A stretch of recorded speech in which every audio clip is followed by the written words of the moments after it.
Okay, I'm back, right? Okay, I just got a notification that I've never seen before on OBS. It said OBS disconnected from the internet or whatever. Dude, that's so freaking dumb. I'm just kidding. No, but like actually though. Oh my gosh, stop. Stop. Okay, I'm like weirded out because that's never happened before. Um, I think it was just bad internet break, right? Told you guys my internet is whack.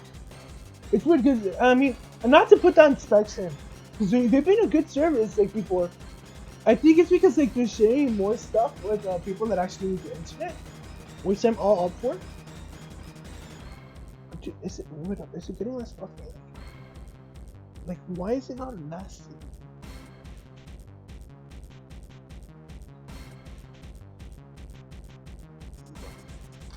Am I better looking at? Hold on, let me look at myself in the mirror. Oh my gosh, no, I'm not. I look like a mess now.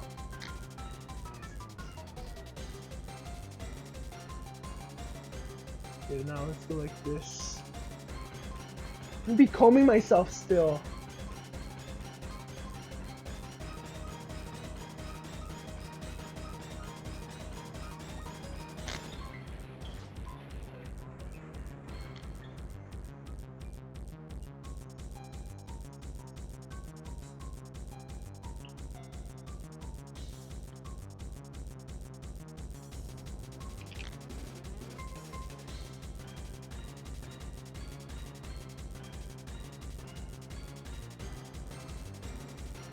There. Okay, there. Let's play the game.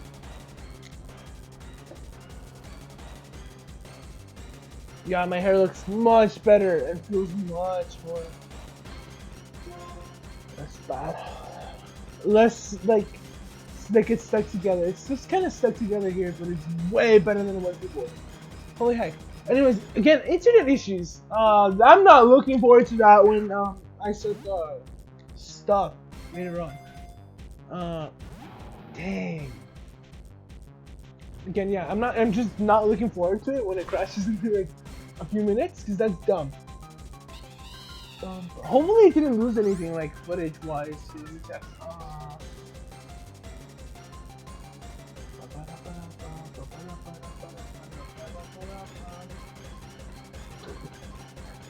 You know what I'm gonna put in the description of the video? I'm gonna put like, well, we saved the what is it called? Finally, finally getting to stop the bad guys. We're super great and exclamation point, right? But like, no, we sadly don't fight the bad guys. We fight the okay, 10:30. Remember that time. No, we don't fight the bad guys. We just fight the Rakion. We're like an hour and a half. Oh my gosh. I'm going crazy. Just get in the dang ball. Come on.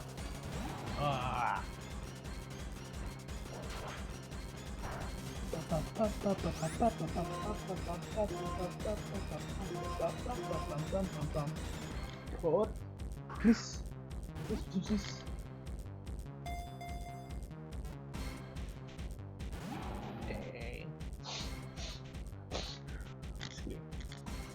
I remember, okay, like, generally, I've had to go like that before, like, with my nose. Okay, so, like, okay, this is, like, a nasty story. It's somewhat nasty, but not really nasty. It's, like, my nose just, it's mucus, right? Whenever it comes, like, between January and, I'd say, like, mid-March, and, it also happens between, like, late October to like early December when my nose just gets all like oh, because I feel so much dusty. This room isn't dusty, but like I feel like whenever I go that I usually proceeds with like a sneeze, right? I've had to like go like that because like there's so much mucus, and I like literally this one time like the class ran out of like tissue papers, right? And I asked like with my friends for like tissue paper. I think this is like what, fourth grade? And yeah, nobody had tissue paper. So like, I had to go like when it was dripping down, right? It was nasty. The mucus, ugh. So I had to go like suck it all back in, and it like worked. But then like the next 10 seconds, it would just come dripping. Ugh, it would just come out again. Such a random story to say, but like I generally have to like sniff like that before. And let me tell you, sniffing like that, like maybe like 10 times every 5 minutes. Nah, not every 5 minutes. It's like every 3 minutes. Hurts. You come back home, your nose feels all weird and tired. Like you just want to go like, right? Take all that out. Bum bum bum bum bum bum. Anyways, my hair's much better. That's good. That's good. Bum bum bum bum bum bum bum bum bum bum bum bum. Now I have my charger on hand. Can I just like grabbing random stuff and combining it? Oh come on, really?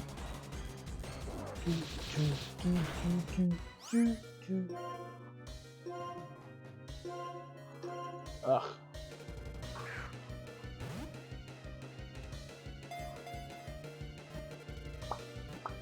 Please, please. Yes! Oh my gosh, finally! That's a Pog Champ. That's right, that's right. It's a Pog Champ. Terrakion, rock fighting. Spoken in legend, this Pokemon used to be phenomenal. Used its phenomenal power to destroy a castle in its effort to protect Pokemon. Oh my gosh, what is that castle called again in Black and White? Relic Castle? Yeah, right? Maybe it's related to that. No. Yeah, that's right, that's right, that's right. And let's move. Finally, we get some progress. Hold up, what the heck? Oh wait, no, we can go up here.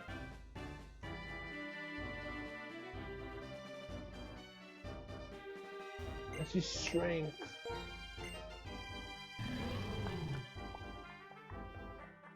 Look, I made a machine.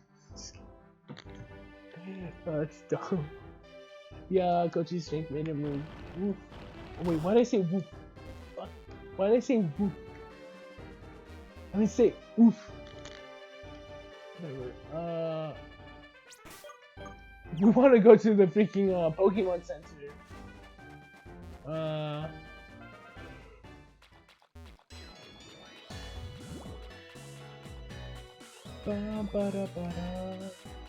don't know. Like, I like the city's theme, but like, I feel like it's like an off. Like, it doesn't match like the location as much. Cause like it'd be for like a location that has something more like high tech.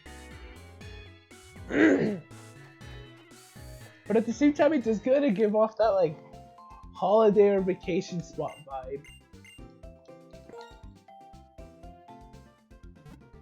Bum bum bum bum bum bum ba-dum. Oh here, hold up.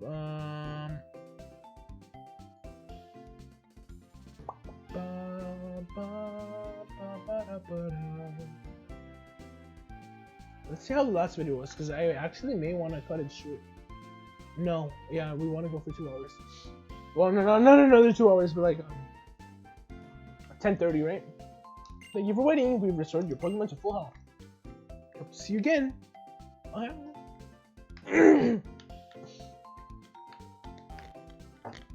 Dude, I look so much more washed out. Hold up, what if I like? Yeah, I look way washed out. I look blue. In like the video, but like on OBS, I look completely different. I look like I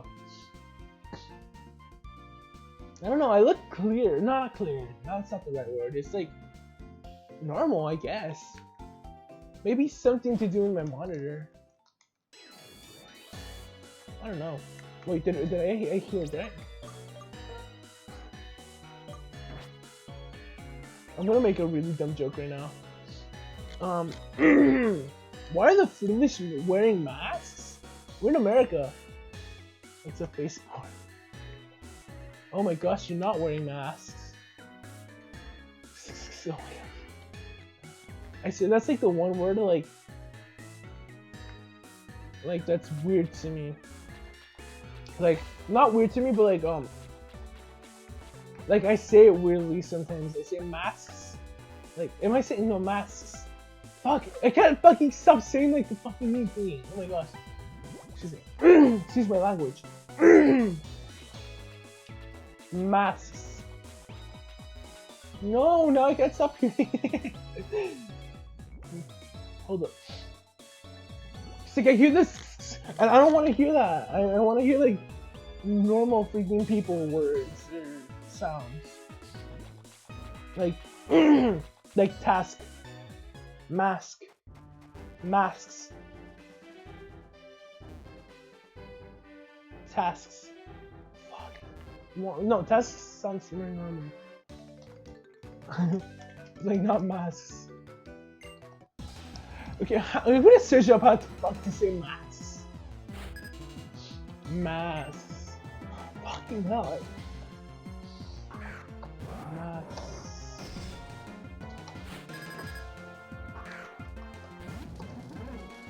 No, block. I don't want you to know my fucking location.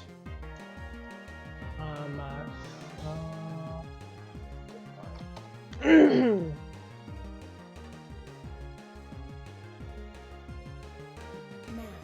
Yeah, mask, obviously, but like masks. Masks. Masks. Masks. Okay, masks. There we go. Masks. That's how you say it, right? Like, obviously I say it like maybe a little bit more exaggerated.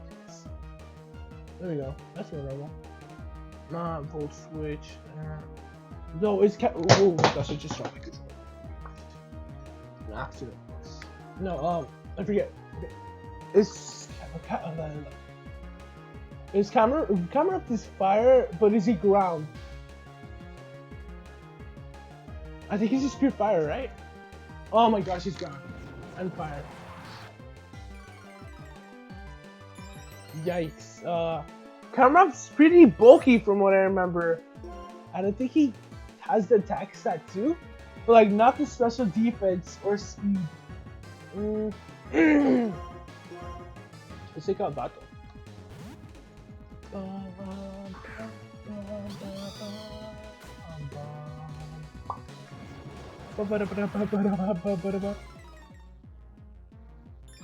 Masks. See, now I'm not saying masks. I'm saying masks. Masks.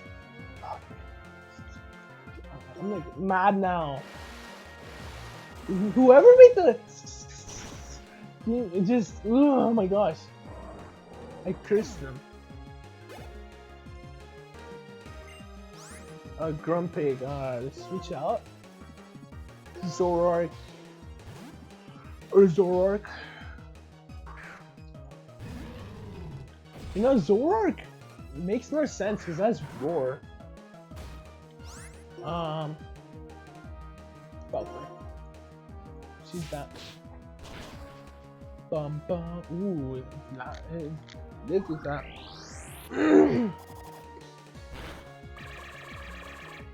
You Psycho Cut, right? Or did I not? Because I wasn't paying attention for like a second. Whatever. Oh, please don't tell me I'm gonna have to swap. Okay, good. It almost did that to me. Well, no, it does that to me usually. Like if there's like a second Pokemon.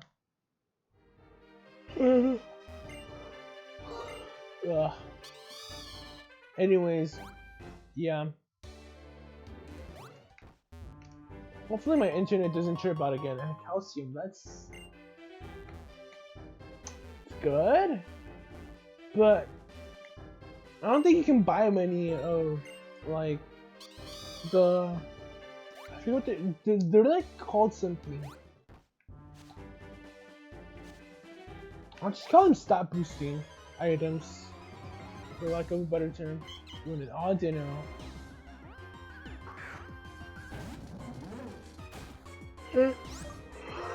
Cool, cool. Thunder Wave.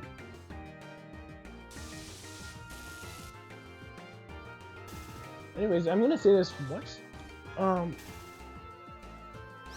But I usually say this once. No, not once. I say this twice this stream. If you want to follow, hit that follow button. If you don't, you don't need to. Just mainly for like the people that'll watch you afterwards, I guess. Right? It's probably gonna be what I say when I upload this on YouTube eventually. Hopefully this December I start working on like uploading my Zelda series that I finished. And then I get to making that video of me filling up the Zelda stuff that like the videos that I didn't back up unfortunately. And that got lost on Twitch. Cut, right? How much damage does this do? Oh wait, no, you don't. No. That's fine. I mean, we're not gonna take damage from you. So yeah, after that, I think we're gonna upload a good majority of Pokemon videos through next year, maybe? Oops. Dropped the key. I guess it does sound like a key. These are keys, keys. Bad. They're yellow, I swear. Why is everything like... Why are just like random appliances in the house?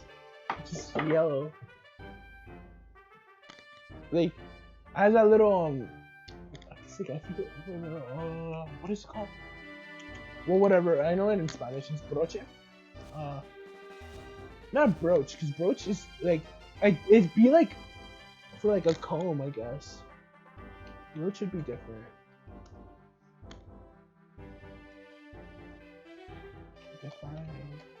It's one of those things to like say like, yeah, no, brooches are completely different.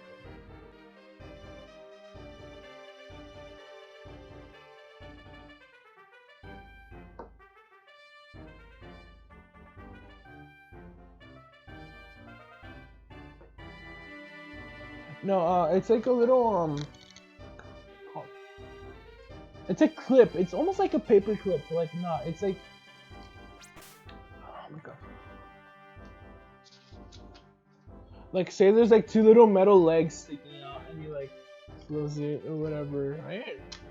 And then like if you when you hold the metal legs, and when you release them, it opens up again. No, it stays closed if you just leave it like that, and it opens up if you hold the little legs. So if it's like this, you're not holding the legs. When you hold the legs, no, what the fuck? I'm so confused. Ah. I'll bring one later on if I can find one. Oh yeah, one of these things. Excuse me. Yeah, exactly. One of these things. And even then, in Spanish, it's like. Hold up. I think it refers to like a clone. Oh no, yeah, no. Yeah, like a pin.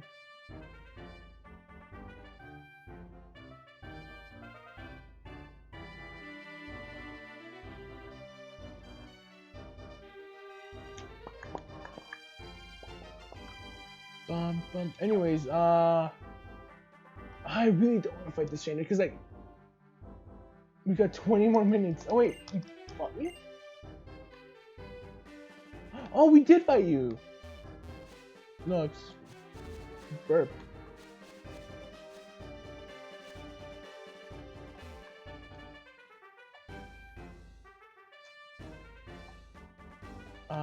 What's here though? Is it just like a way to like skip or something? Okay, rare candy, cool. Okay, we're gonna have to fight you. Ooh, Meryl. Meryl's not that good of Pokemon. Her game. He doesn't have the stats, I think. Then again, I don't know. I mean, you want to have an Azumarill by now, not a Meryl.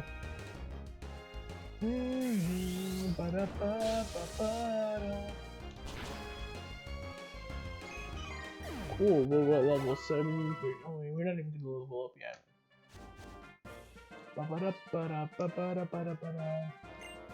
Shut up and battle with me? Oh my gosh. That sounds so abusive.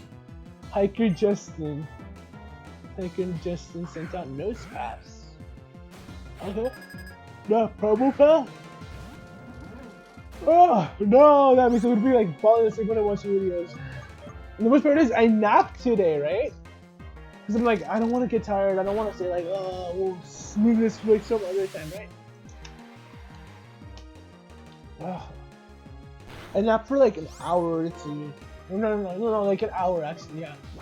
It was so good. It felt so good today. Yeah, I guess I need to eat. Apparently that'll wake me up. Okay. Like, I like to get some turkey and stuffing.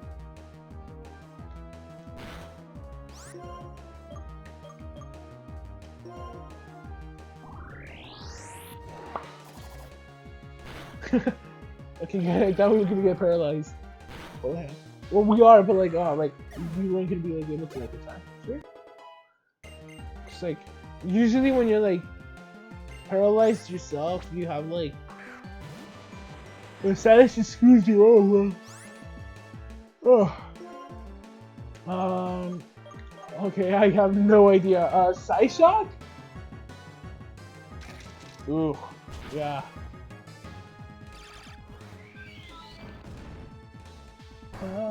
Ooh, that did not do much. She's psychic. We're probably gonna lose this by like 1 HP. Never mind. Well, that's something I learned today. Well, let's take out Kochi because she has new craft.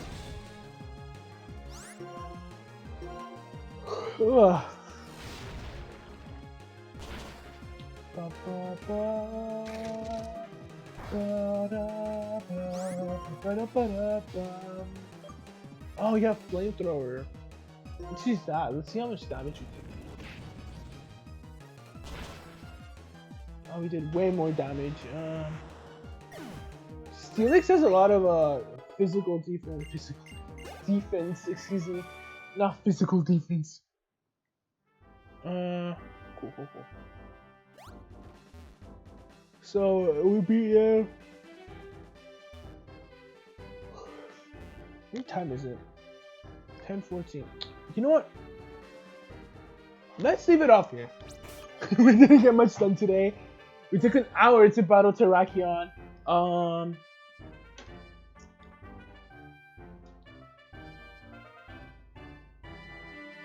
So if you don't like seeing people eat on stream, oh no!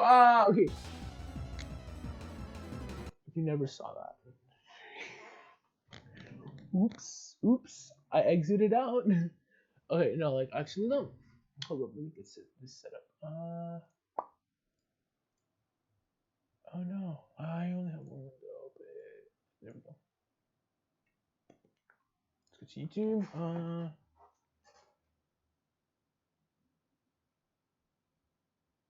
Creepypasta livestream. Who watches that? Who watches a creepypasta livestream?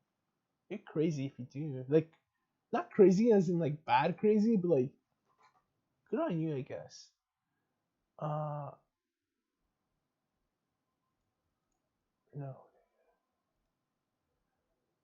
We want browser source, right?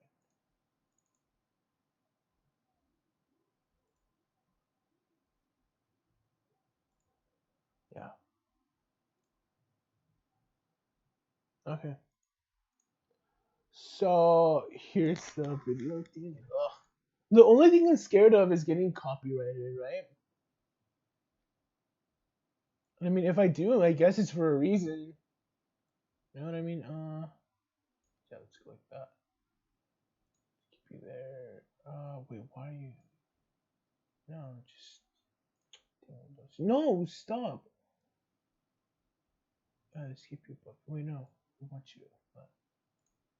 Hopefully that didn't. Wait, that doesn't expose anything. Yeah, just black screen behind it. Ba-ba-da-bum. Okay. So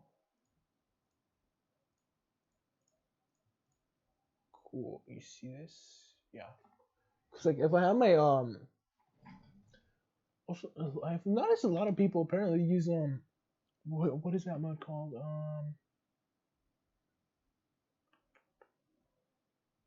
Audio mixer sources.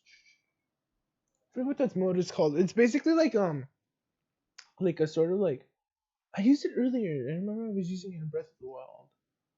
Can't find the freaking name of it. Studio mode. I think that's what it's called. Yeah, yeah. Why though? Why are people not? I don't understand. Like, what's studio mode for? Okay, hold on, let me research that. Maybe that'll help us stop.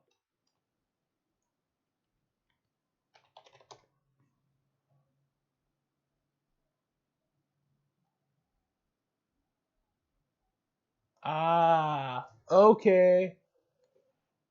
Ah, that makes sense. Okay, that makes sense. Yeah, so like you don't see the changes in real. Okay, then that'd be something I wanna like take more advantage of in the future. So like say instead of seeing me in live, you know, time moving around like this, studio mode has me just like do the changes. Then bam, I'm over here, right? Okay, cool. uh, hold up, Control Alt M. No, Shift Control M. Okay, Shift Control M. So, for whatever reason, like music just randomly starts playing, I'll keep it Control Shift M for now. You'll be able to still hear me, but you won't be able to hear the video. Whenever I do that. So for the meantime, let me peel some turkey scraps. See you in a bit.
Why the fuck is my door creaky? That's scary.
So, sorry for just leaving you in the dark like that, I guess. Well, not really, just the videos in the background. I should have probably played something.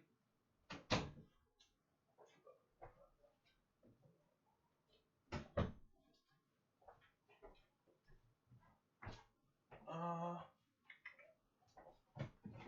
I don't know if you see this. I put it in the microwave for a little too long. You see the smoke? Well, you can see it in my hair. My hair's kind of changing a little bit. It's like in gray. Yeah. I'm gonna be eating, like I said. Mm, yeah. What video should we just jump onto? Also, well, excuse me, princess. Just love those fucking names. I don't know how they transferred over to you. I only use my actual YouTube account, not my YouTube channel, to watch videos. I don't know how that one just popped out.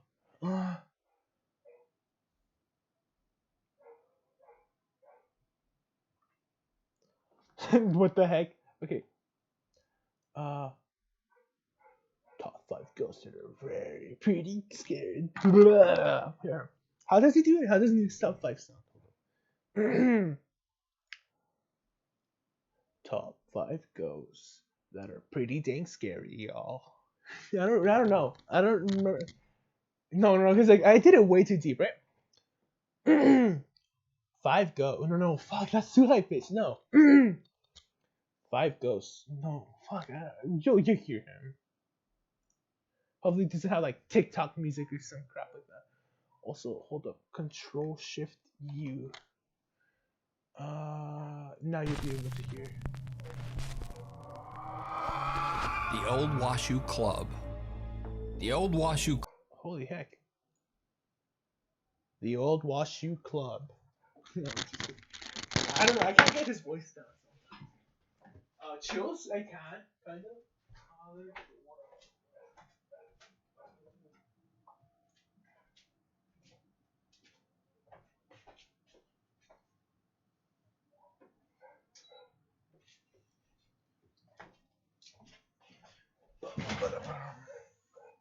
Let's see. Oh wait. Oh no! I spilled some water on me. Oh. Well. Let me not stand up for that the rest of the time. That's what happens when you're on a chair. Let's move this water bottle right here. I'm not sure how consistently I'll be able to see your comments, so I'll have my phone on. My spare phone, right? Because this is just for. Oh, come on. What? I hate what LG did with this one. This one's nasty. Just constantly wanting to see your face or whatever. It's like, you need face recognition. Like, no, you don't. Freaking phone. Annoys me. That was fail. It was bad. Club in Virginia City, Nevada is over 150 years old. In the Wild West of Nevada in the 1860s, the club was originally a house of debauchery for super wealthy men. They would drink, gamble, and partake of the club's, quote, women of the night. It is said that many of these women lost their lives at the hands of some of the more violent and intoxicated upper-class patrons. Some believe that the souls of the women who passed away there still wander the Old Washoe Club to this day. As for other spirits who are said to inhabit the Old Washoe Club, the spirit of a 10-year-old girl named Gretchen who was trampled by a stagecoach in front of the saloon is also said to haunt the second floor of the Old Washoe Club. And the dark and tragic history of the club doesn't end there. In 1982, a man named Scotty took his own life on the third floor of the building. Workers and visitors say that they often hear his spirit pacing back and forth on the third floor, mumbling to himself. And he's sometimes even spotted standing at the top of the club's staircase. Ghost hunters Ryan, River, Wyatt, and Nick from the popular ghost hunting channel Twin Paranormal visit the Old Washoe Club to do an overnight investigation. Throughout the night, the team's equipment fails and shuts off multiple times. It's dead. Dead. Like critical dead. How? There's no way. And they hear creepy footsteps and unexplained sounds. What was that? What the heck is a calf? Never heard of that. Hold on. Okay, so let me give you my thoughts on this. Because I am gonna be like that. Because like I want to add to this. I don't just want to like sit here and blatantly steal somebody's content, right? So in a lot of these ghost videos, I'll say it right now. I'll be taking the skeptical point of view. So I feel like the Washoe Club. Where is that? Where's Washoe? Oh, it's in Nevada, right? It has to be like somebody up there in the freaking floors. Just like I don't know, inhabiting there, just moving around, or it could be like the nearby houses. But judging by how the building looks, is it even open? I feel like okay. It's like it sounds familiar because like I haven't heard it just from him right now. I'm pretty sure Ghost Adventures because I watched a fair amount of it. Of them, right? Just because like they're fun to watch and it's funny. The reactions are so fucking funny. Like no joke. Ghost Adventures are like it's like a fun thing to watch, right? Just because like, oh my gosh, that possession one. Oh, the recent season was funny. Anyways, no, pretty sure they did something on it, and it's like the city isn't abandoned, but like it's kind of like small, I guess. It could be just somebody or like tenant just trying to scare those people. You know, that's my point of view.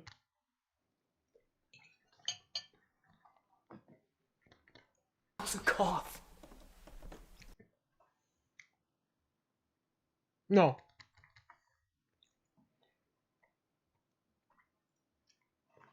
Hold on.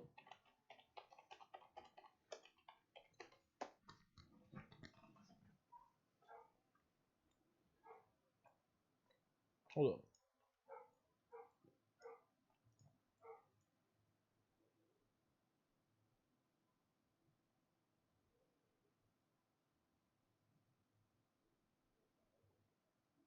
Was he here? And he's sometimes even spotted standing at the top It's of a the tap, club's right? staircase. Ghost hunters Ryan, River, Wyatt, and Nick from the popular ghost hunting channel Twin Paranormal visit the Old Washoe Club to do an overnight investigation. Throughout the night, the team's equipment fails and shuts off multiple times. It's dead. Dead. Like critical dead. How? There's no way. And they hear creepy footsteps and unexplained sounds. Yeah, what's a calf? Because it's not cough, like, you know what I mean?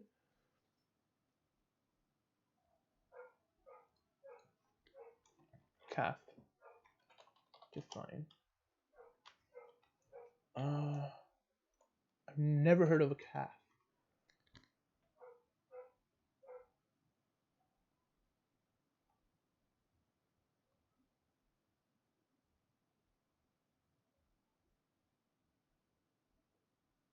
It's a cough and a laugh. What? Okay, I'm like on Urban Dictionary right now. Probably the wrong place to be, honestly. Dude, we're stitching this stuff up. It says calf or cough, or I don't even know what to say. It says the sound a gopher makes when it simultaneously coughs and laughs while surrounded by future legal scholars. Don't know if that's supposed to be a pun or something. But yeah, let's just continue with the video. What's that? That was a cough. If it's one of the girls, make a knock. The content looks cool though. Was that you? No way. Was that you? Was that you? No, I swear. You? None of us. Oh my god. We were standing completely still. We're gonna play your song.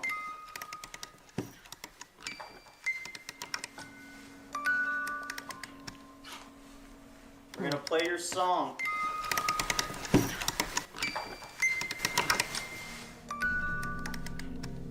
And that's just a tiny sample of all the strange sounds that they capture inside the old Washoe Club. Even creepier, when all the guys go into the downstairs ballroom to do a spirit box session, their static camera that's pointed at the staircase captures something downright chilling. What was that? Abandoned. What do you mean abandoned? This place was? You were?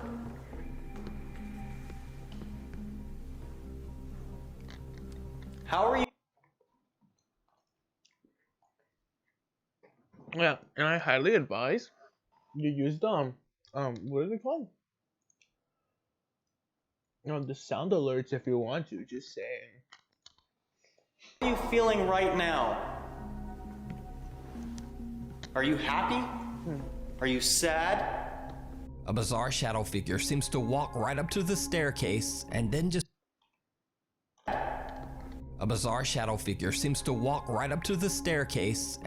sort of. Oh yeah, and this will be kind of different from like my analysis of the creepypastas. I don't know. They're like stories, right? Usually, if they're like video, then I'll critique them exactly how I'm critiquing this video, right? Sort of retreats or disappears back out of sight. This is the same spot where many witnesses claim to have seen the apparition of Scotty, the man who took his own life in the room at the top of these very. But could you just explain Scotty away as a shadow? That's pretty messed up, man. He's not a shadow of his former self. You gotta give him some respect. Stairs. The Twin Paranormal team heads up those stairs to the room where Scotty passed away. That's No, but when like, things it take could be like a terrifying turn. The room. There. Oh my god, dude. Dad just Oh came. no, my that is God, hard to me explain. too. Because I was about to say it could be like mist, but maybe. Holy crap!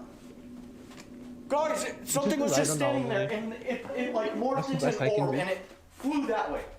As soon as you turned around, literally as soon as somebody get out! Get Look at the out! sign. Get Turn out! around. Look at the sign. Get out! What was that? No. What was that? The action cam! The camera's on the ground! No! It's on the ground. Oh my god! The action cam flew off. It said get out. Ah! Oh! No! What the? Yo, give me your camera. No! Hey guys, we're not. Calm down. Okay.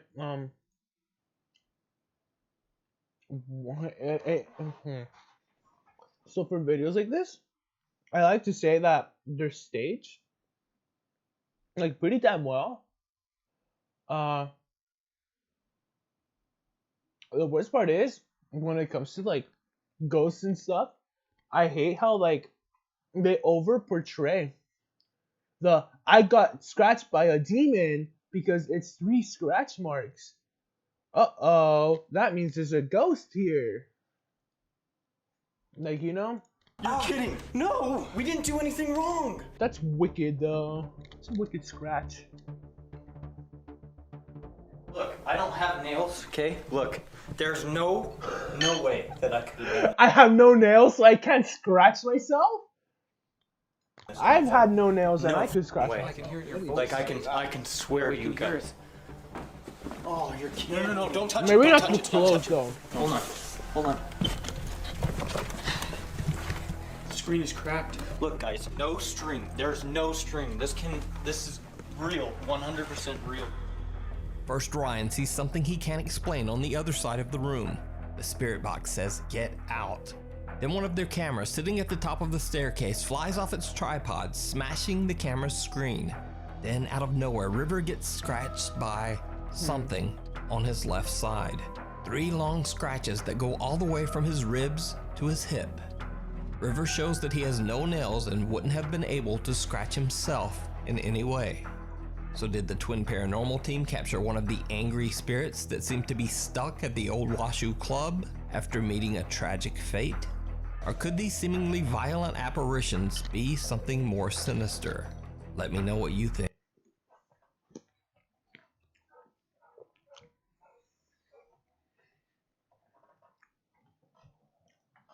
So I think he just went off camera, lifted up his shirt, maybe did that. That's what I think. Honestly, that's the only thing I can see him doing. Because like, I do not like saying you don't have nails, scratching yourself through clothes, especially if you're wearing like a jacket. And I think his shirt looks kind of thin though. Like it's still like cover up most of the You scratching. can follow Twin Unless he was, like, Paranormal's continuing purposefully doing investigation that, of right? the old Washoe Club over on their YouTube channel, where they capture even more strange activity. So, Oh, be sure to snap. check it out. Hold up, I was filming in the wrong category. Oops. So let me change that fast. I just forgot. Edit stream. Ghosts and stuff pertaining to scary things. Let's go to just chatting instead of Pokemon Black and White. Just chatting. That's done. Oops. And let's change ghosts. Yeah. Let me control X. Ghosts.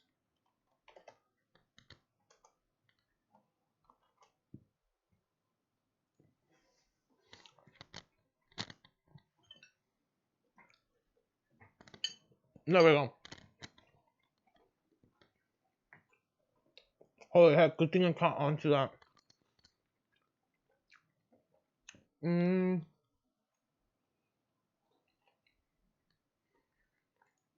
Good. There. Now we're in the right category. Sorry for Lesson the learned. Gabriel Martinez Navarro posted a I very forgot to creepy change it. video to his Facebook page that shocked thousands of viewers. In the video, Gabriel explains that he's on his way to the abandoned Benito Juarez School on a desolate road outside his hometown of Gualahuises, Mexico. He claims that he has seen a video of a small ghost hunting group who went to the long-abandoned school and captured an unexplained voice that said, quote, "It hurts so much." Gabriel is very skeptical of the alleged haunting and decides to go So he said, duele mucho. investigate the Wait, school what? himself. What would the ghost sound like? I mean, like, you know what's weird? I think about ghosts usually like in English. I never think like in Spanish like about ghosts, right? I'm like, oh, es un fantasma, but like I don't think like of their attitudes in like Spanish, or like when I switch my brain over to Spanish, right? because that's what most bilingual people do. They swap between like English and Spanish, and it messes up their orientation of language, so they start speaking like the language kind of combined. At least that's what happens to me and my cousin and my sister sometimes. Um, yeah. Hmm. In the middle of the night, and all alone. I like his stock footage though. I probably Editing don't is even need to phenomenal in say this video. this, but it did not go well. Esta es la escuela. Escuela San Benito Juárez. La, 1954. Like, they just sound scared or like out of breath. Ahora.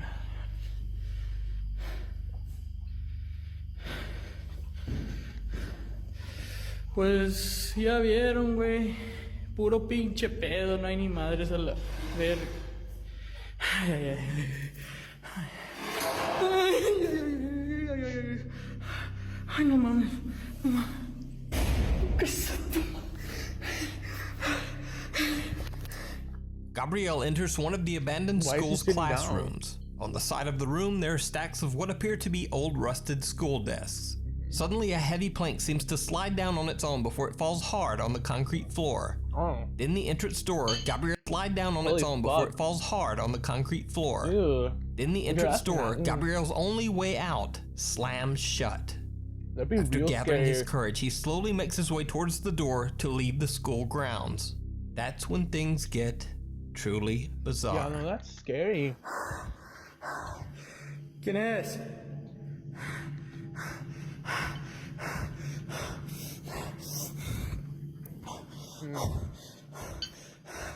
¿Quién es?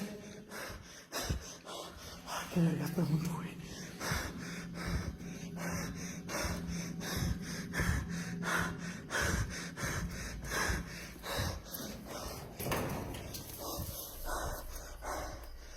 I'll be honest though, if I was by myself here, I'd be scared too.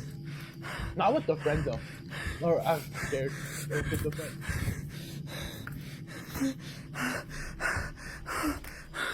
Esta bruja que me tomaron hoy.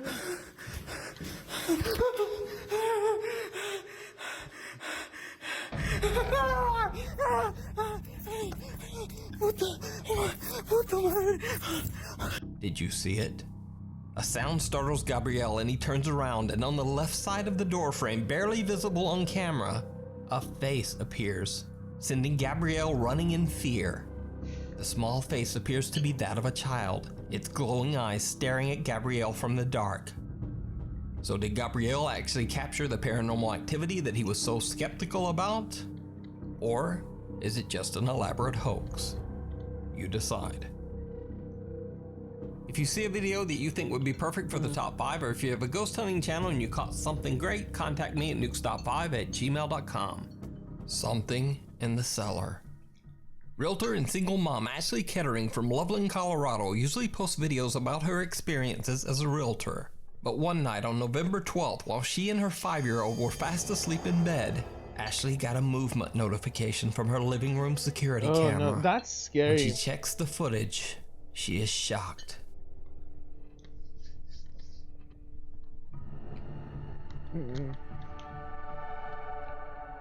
Now, Ashley Kettering claims that she What has the no pets fuck and is therefore has that? no clue what the strange figure creeping from her basement could be.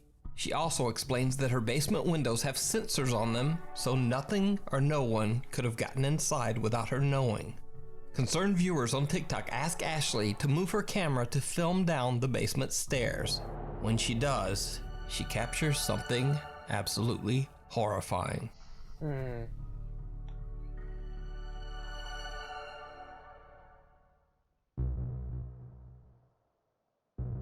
Oh, that's. It's funny. Again, a small, unexplained figure seems to creep around the You know what it reminds me of? Oh fuck, what are those called? Those schools in Zelda. I forget their names. Bubbles. Yeah, it reminds me of a bubble from Zelda. Just like. bottom of the basement stairs. Due to digital Right there. compression, it's pretty hard to tell exactly what the figure could be. So I what like did how, like, Ashley catch on her basement? Like, honestly, I'd like buy a much better camera. um like a higher quality camera if I were her and like record down there because like look at Stairs. the like it's choppy with them. No. Yeah, it's choppy anyways, but like turn off the lights. Look at how nasty it gets. Just and like with cameras of this type, it could also be like video it like plays like video footage back or something. Depending on what camera it is, because like I know with some like older CCTV systems, like maybe like there's like if there's like a quote unquote ghost, right? But it really ends up being like the camera's just like faulty or something, and what ends up being mm, like what you think is like a ghost is not a ghost. Instead is like just like the guy that walked through there last night, and it just like glitches out, or the camera's glitching out, right? But I think it only happens for like those that still use like Again, a small, cassettes and unexplained stuff. figure seems to creep around the bottom of the basement stairs. Due to digital compression, it's pretty hard to tell exactly what the figure could be. So what did Ashley catch on her basement stairs? Is it something paranormal? Or is it just an elaborate hoax? You decide. Being shadowed. Paranormal investigators Kevin and cameraman Fabio from the YouTube channel Archivo Extinto explore a cemetery in Mexico where mostly children are buried. Extinto? The graveyard's caretaker believes the cemetery to be extremely haunted. He says that he's only worked at the children's graveyard for 2 years, but in that time, Children's he graveyard, claims he's heard voices and has seen the ghosts of children playfully running around the gravestones. As host Kevin is telling the caretaker's creepy story, he and cameraman Fabio are interrupted. Él ya lleva aproximadamente 2 años trabajando en este lugar y nos cuenta que en todo este tiempo ha tenido manifestaciones, incluso en donde él duerme. Nos comentaba que le han bajado. ¿Qué pasó? No sé, güey, no mames. ¿Se escuchó? Sí. No sé, ¿no lo ¿Fue como un quejido? Sí.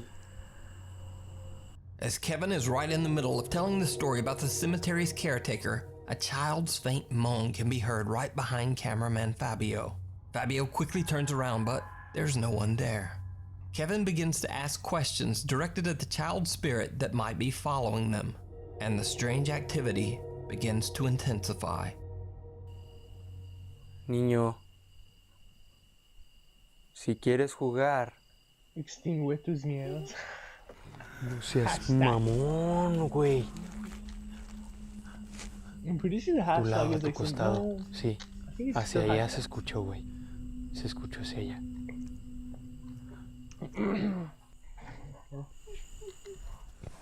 No mames, cabrón. Otra risa. Fue otra risa, güey. Even though he's a bit spooked, Archivo Extinto host Kevin begins to taunt the entity to show itself. What happens next is downright chilling. No tengo miedo absoluto. Te pido que te manifiestes. No seas mamón, güey. Allá, acá, acá, acá, acá, acá, acá, acá. Fue acá abajo como... Acá abajo, güey. No mames. Alguien corrió, güey. ¿Escuchaste? Alguien corrió, güey. No mames. Alguien corrió, güey. Alguien corrió. Dime qué es lo güey. que quieres, niño. Corro. Oh my god. Vete a la chingada. Wow, that's that Qué a little harder to chingados. explain, but that could be like a voice line. But Cameraman Fabio has now had enough and just wants to get out of there. okay, As they are and, like headed- the way he describes the cameraman as cameraman Fabio, right? It reminds you of like of a Pokemon character, like you versus cameraman Fabio. or Heading something towards the like that. graveyard's exit, Kevin reflects on what they have experienced at the creepy cemetery.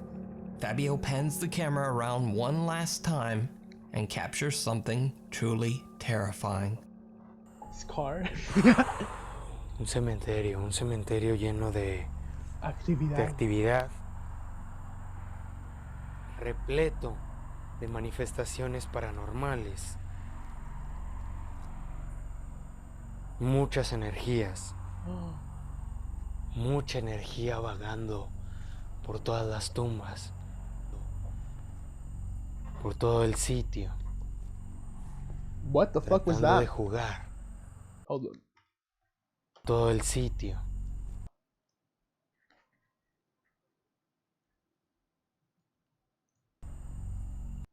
Por todo el sitio, The heck is that? tratando de jugar. Wait, do you see my mouse? No, you don't. Did you see it? As Aw, Fabio man, pans you his don't see camera my around to get a quick mouse. shot of the Wait.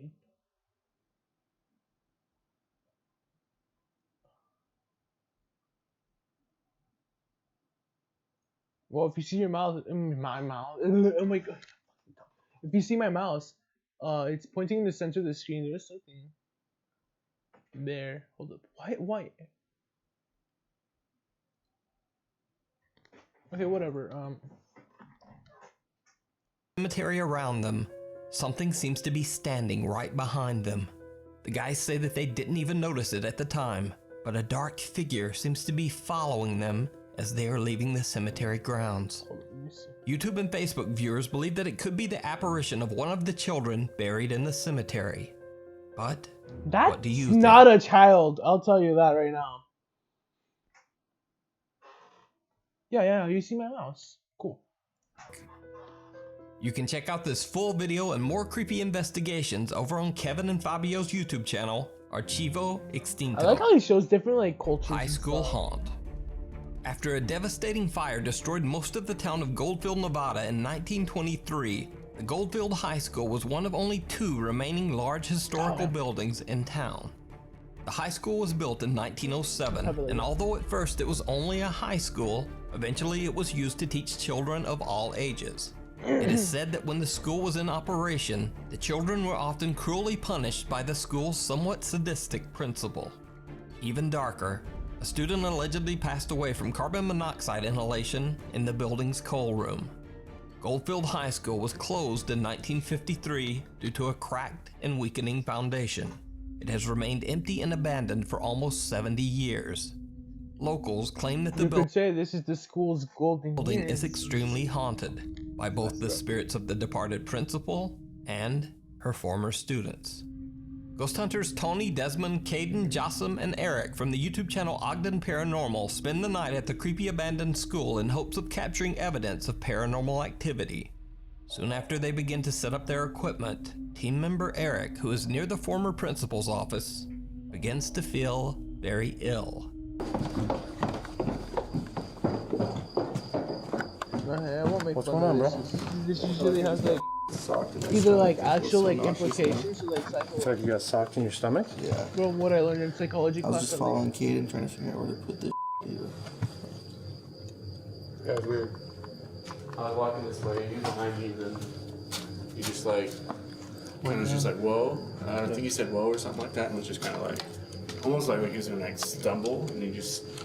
So it's six ruined though. Like you good, E? police I think tapes I too. need Like some what energy. happened Yeah, up let's get you there? outside, Like a bro. crime I feel scene? so sick right now. Well, I'm glad you're alright. Like I said, don't feel like you... could be worse, right? It could be worse, and here's the other thing is, like, you're in charge here. It's not, you know, it's their building and stuff, but Person, dude, and I feel like crying right now. What? Now, Eric is a diehard That's skeptic when it comes to the exaggerated. paranormal, but after this experience, he is reluctant to join the others as they head back upstairs. It seems that the Ogden Paranormal team is beginning to provoke some strange, unexplained activity in the abandoned high school. The team splits up and only Tony, Jossam, and Caden remain on the 3rd floor. They try to taunt what they believe could be the spirit of the school's former principal. That's when things get truly bizarre. You think it's okay to lock them in a closet? That's scary. Ugh. I don't think principals could do that since like what? Because it's not 1960s okay. afterwards? 1950s maybe? What was that? It's not like a chair. Yeah. What was that? What was that? It's a chair. Yeah.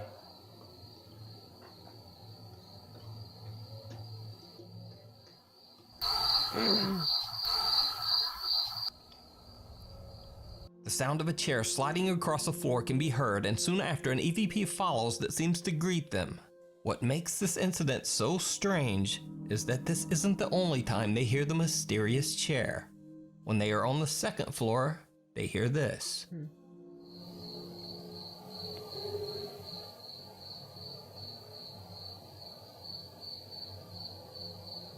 Yes, you did. There's no one tripping out about that sound upstairs? That squeaky sound? It sounded like a chair sliding. It could be somebody in a different room, and then like them enhancing the freaking sound. It could be Then somebody again actually being later, like hello or this. something. Are you up there? Not notice, or maybe even a fan for all you know. You never know. Hello, Ogden Paranormal? Are you there? I'm just kidding. Yeah, that's more dumb. That's more of a dumb thing.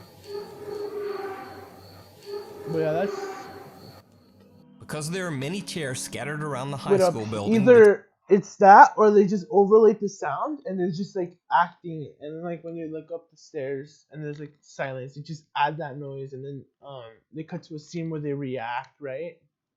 But then the team is like, unable to me, to it looked find the like exact source of the mysterious sound. like they But don't meanwhile, cut. team members Desmond and Eric are investigating one of the high school's classrooms.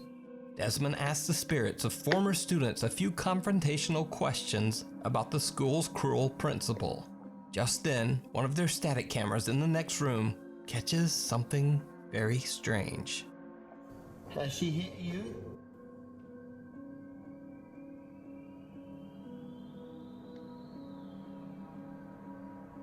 If she was to do that nowadays, she would go to jail.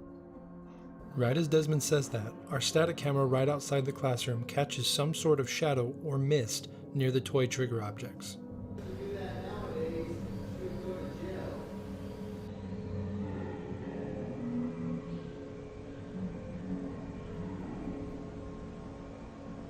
Yeah, It's pretty faint, but if you look near the bottom half of the screen, you'll see a mist-like anomaly go from right to left towards the piano. We'll play it on a loop so you can more easily see it.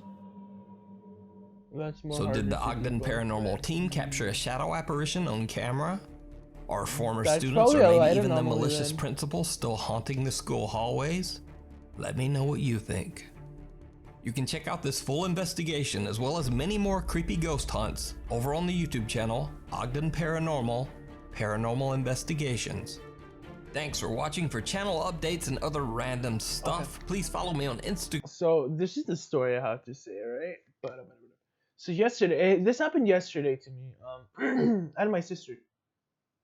So then yesterday at Thanksgiving, right? After we started serving ourselves food, my mom and dad went to a different table to eat. So they were in a different room because like, usually that's what we do.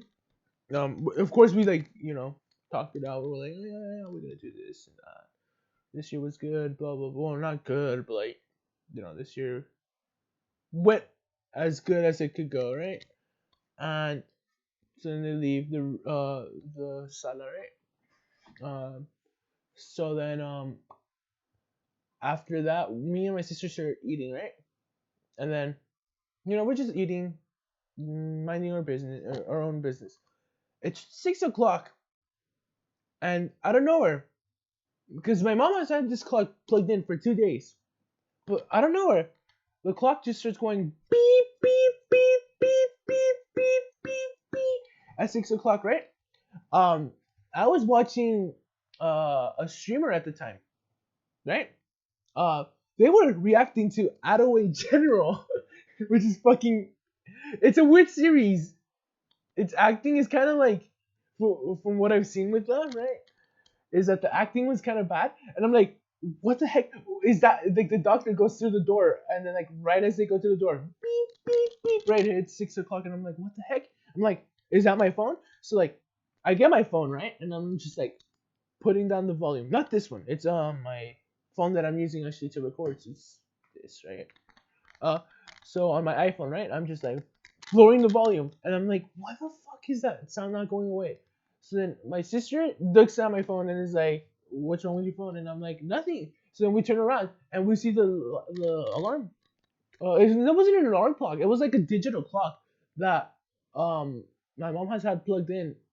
That hasn't had plugged in for like a year. Keep in mind. Uh, and this digital clock, right? Um, it had no alarms because we never figured out what the alarm settings were because this clock has all like so like see how like it has these buttons and all that all the names and all that just disappeared like it didn't have that because I don't know, my mom just cleaned it with like some dumb detergent or something or soap or chemical and just wiped out all the freaking words, and before we could put an alarm on it, and bye bye, right? Because she wanted to clean it because she drops something near it. I think it was like salsa. For some reason, she was eating it. So then yeah, that alarm just starts blurting. So we got to the alarm. I'm like, I don't know how to stop it because the buttons are gone. So I asked my sister, go to the cord and unplug it, and I'll just try to see if I can stop it by clicking the buttons.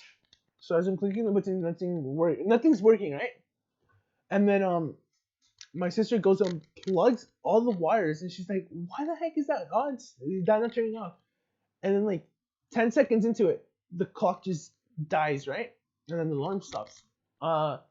And I found that weird because I'm pretty sure digital clocks have capacitors that only last or make the clock only last for what, like 10 extra seconds, but like it took like 30 seconds for some reason for this one.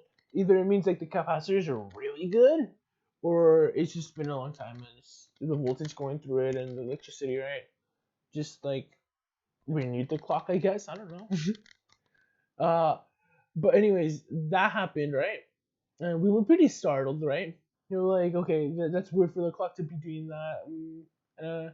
I didn't mention to my sister at the time that maybe like it was some sort of like thing the clock had, like capacitors, because it just fell out of my mind, and yeah, until like today in the morning, right, when I'm like, oh, maybe it was the capacitors. But anyways, we're sitting there, right, and then this is where the real creepy stuff starts. Well, the real creepy thing happened, right? Because it's not stuff, it's just a thing that happened, or a bit.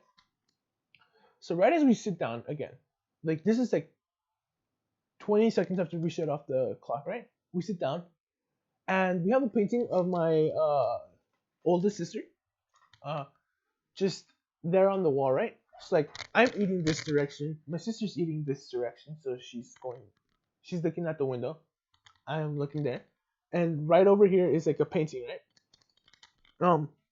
So I'm just eating, and then all of a sudden that painting just tilts and pretty much falls over, but it lands just so like it's leaning on the side, and I'm just like, what the heck? Like, first the alarm, then that something's up, right? So now my sister like quickly goes afterwards after the painting, or well, not a painting, it's like a picture, right? It's just a big picture. Gets there, a picture, because we're not rich, we don't. Imagine having a painting, that'd be cool. No, but like it's like a picture frame, right? And with the big picture, I think like this big of her. And like this big, but the picture frame itself is like kind of like this big, pretty big frame. So yeah, she goes gets it and lays it down on the couch, and then we discuss about it. We're like, what the heck led to this? Uh, the painting, or not painting, excuse me, the picture, has been there since for 3 weeks. Cause I remember ever since like um yeah, no, it's just been there. Cause that's where like, cause like my mom moved a lot of the stuff in the couch, or in the couch in the sala, just to like set up for the Christmas tree. But like she moved a lot of the stuff except for that painting. She kind of kept it there. And yeah, it fell over. Just weird. Really, really weird. Uh, Maybe she put it in wrong and like took some vibrations or something to make it fall off. But that's freaky, right? Especially during like a holiday. Like, what a coincidence. But I think it's just a coincidence and nothing more, right? Anyways, we have 11:06. So that's the story. That's the second story I got to for Thanksgiving, right?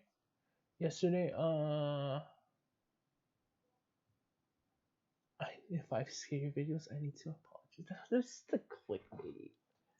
Alright. Let's switch to creepy pasta.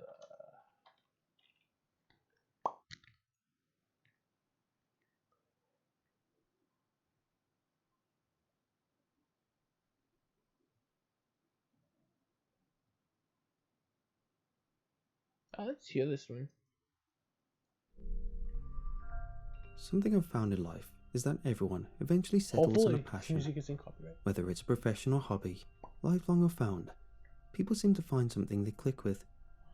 I've had a childhood friend that adored trains grow up to become a conductor, and I've seen family friends in their 40s trying woodwork for the first time in their life and getting hooked. For me, I knew my passion since I was a teen.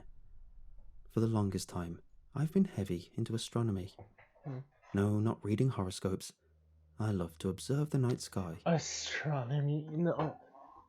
Okay, because like I hate when people get like astrology and astronomy like confused.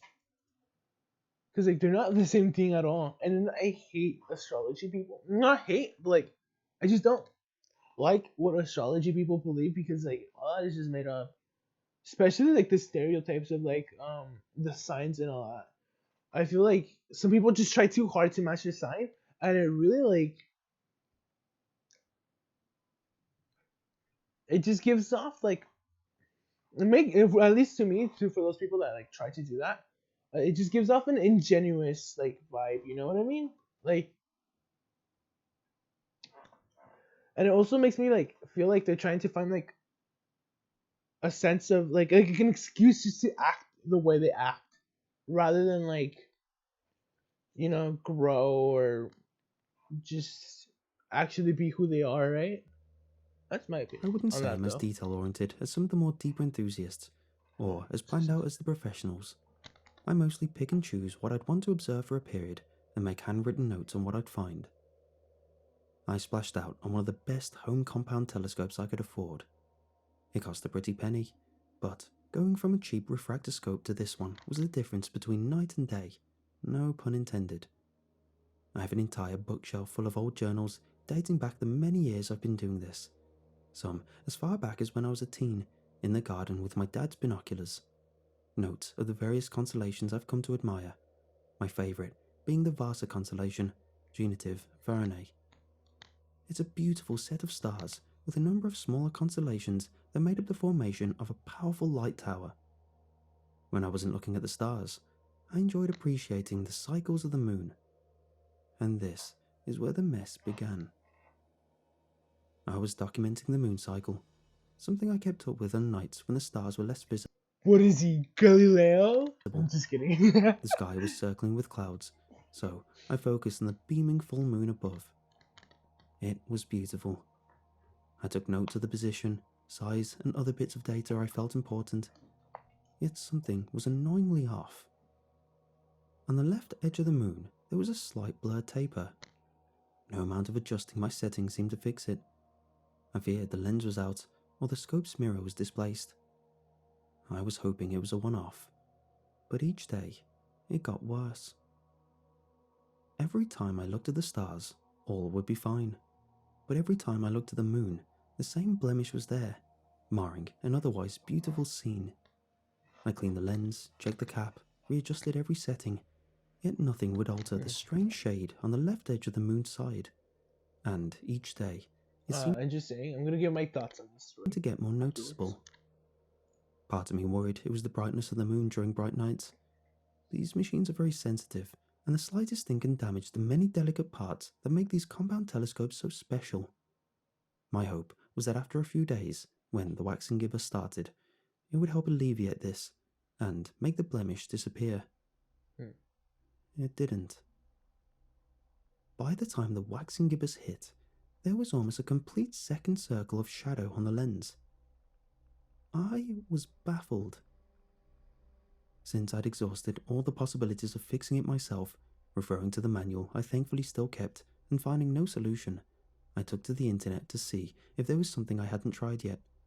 However, every thread I found didn't come close to what I was experiencing. My heart was broken. This telescope was a hefty purchase, bought under the principle of buy good. Are they gonna like compare his heart or And something? buy for life. That's right. I overpaid more than I can afford, under the impression that I'd never have to make the expense again. So, I couldn't give up. I took to trying to dig into more specific sites and find more knowledgeable people. Luckily, it seemed the answer was right under my nose. When I checked the FAQ on the telescope's manufacturer's site, I found there was a tab to a forum that took you straight to a login or sign-up page. It seemed it was private, unless you were a member, and you had to have a serial code of one of their products to join. Luckily, I kept everything from purchase, so I managed to dig it out and sign up. It seemed to be a small forum for enthusiasts to intermingle, and when I say enthusiasts, they were heavy into the topic.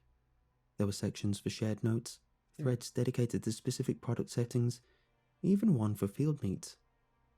I expected nothing less with so many barriers of entry to get in. As soon as I made it to the main board, I saw there were already threads scattered with the same questions that I had, along with a master post. Each individual post was of people lamenting about the stain on their view, and the master post was an official admin addressing the situation. All it summed up to was that the company was aware of the issue, and that it only seemed to affect the higher-end compound telescopes. They apologised and stated that they were doing all they could to look into it. It was saddening to hear that there was a genuine issue, but I felt validated knowing I wasn't going crazy, and it wasn't just me. All I had was the satisfaction that they were aware of it, and that something was being done.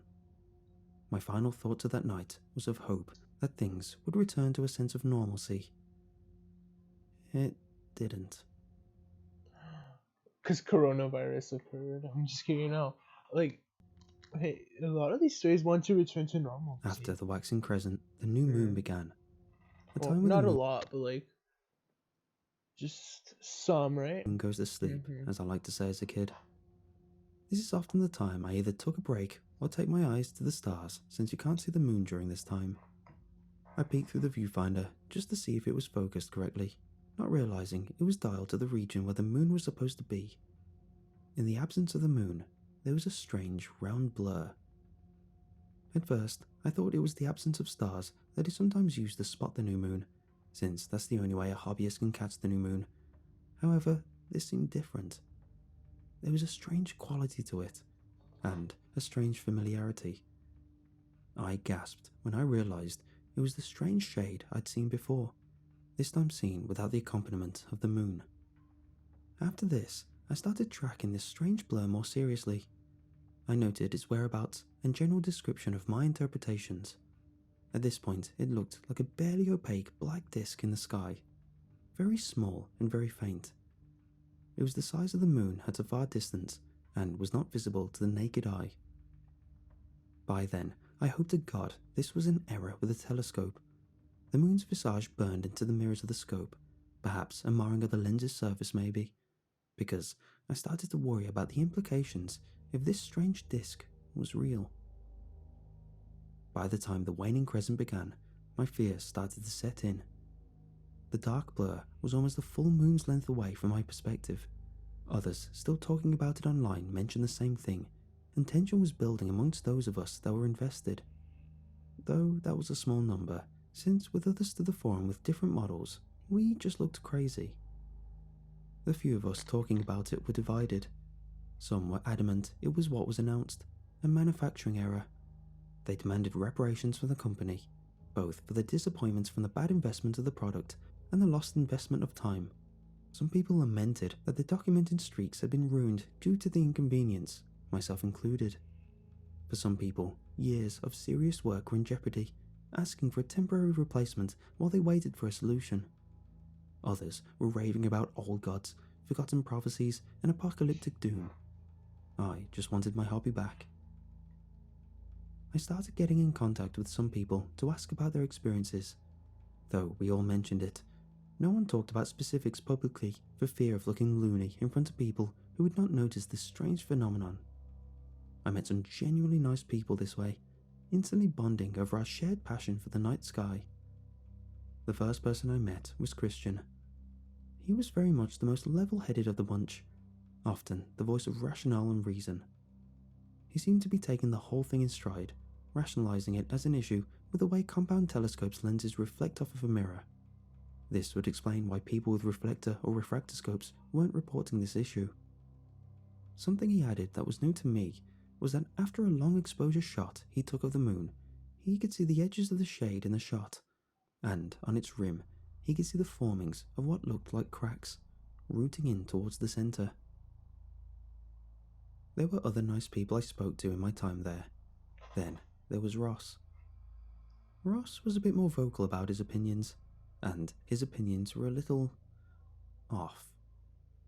He blew up the DMs of anyone who mentioned they'd witnessed the orb and left pages of his thoughts and ideas based on his research into strange, unknown topics. Conspiracies that ran off the deep end after only a few words. Sprinkled here and there, he'd add his own thoughts, feelings of being watched, not feeling safe at night when in the presence of the orb, wanting to look into forgotten sources for any kind of information. As you can imagine, he was very quickly banned from posting on the forum. But he was still able to infiltrate DMs, much to the chagrin of the users. I tried to carry on as normal. I really did. I kept an eye on my favourite constellations. I noted position. Wait, he doesn't link to creepypasta? Why?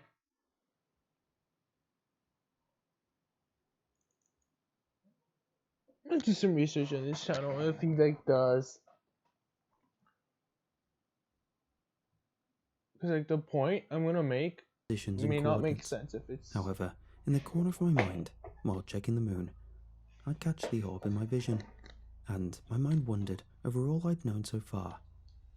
I started noting its position too, just for fun, along with brief descriptions, like I did with the stars and moon. Each night, it drifted very slowly away from the position of the moon. By the next full moon, the shade was so far away, it almost couldn't be seen when viewing the moon's center frame.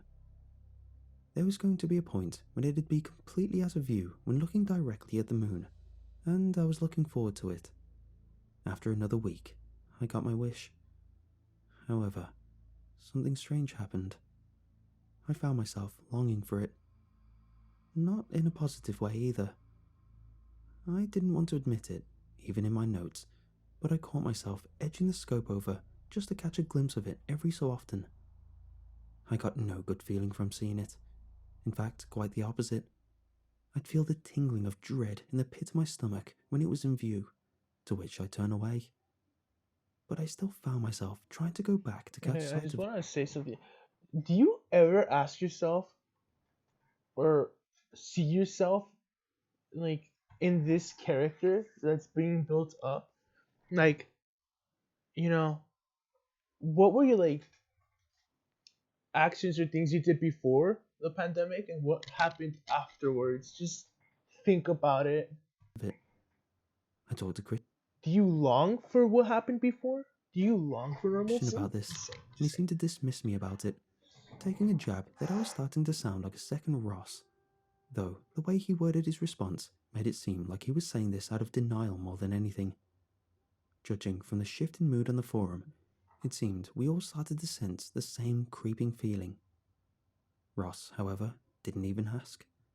He spoke like he knew we felt it, and he filled our DMs with more pages of his ideas and findings, all of which we ignored. As much as I wanted to deny it, like Christian and the others, the feeling crept its way from my stomach to the corners of my mind. Following the feeling was something a few of us started to notice. The shape was changing ever so slightly. I started to notice the cracks around the edges without the aid of a long exposure photo.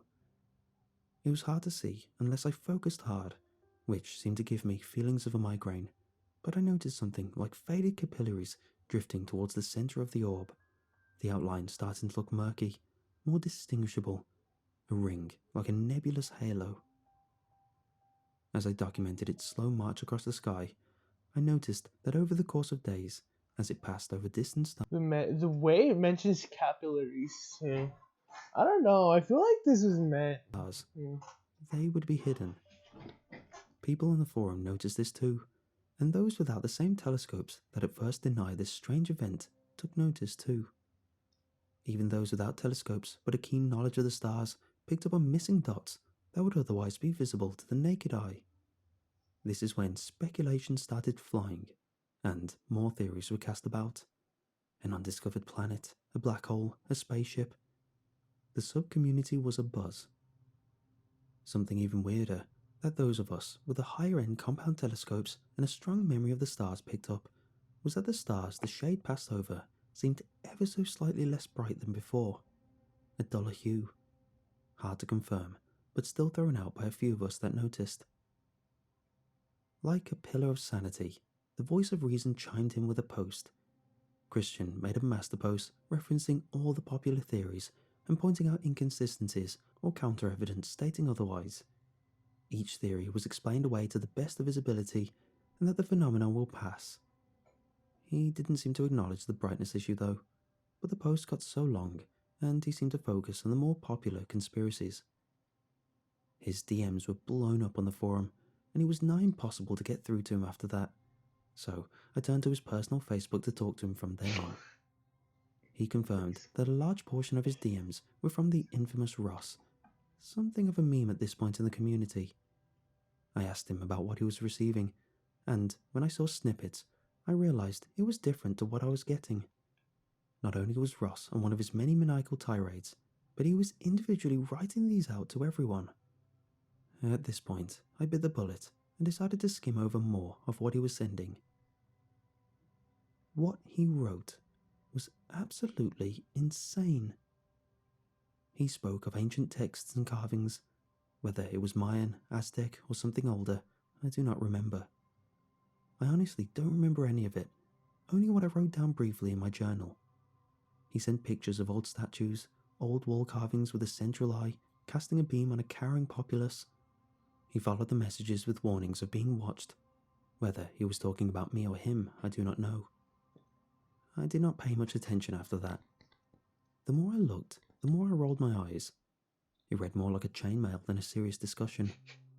I closed out, leaving him unread. Send this to 8 people. I'm just kidding. I started getting anxious on a personal level when I saw the orb hover over towards my favourite constellation, Vasa. Seeing what it did to other stars, I was scared it had ruined the arrangement that helped kickstart my passion. There were already some dim stars in the region.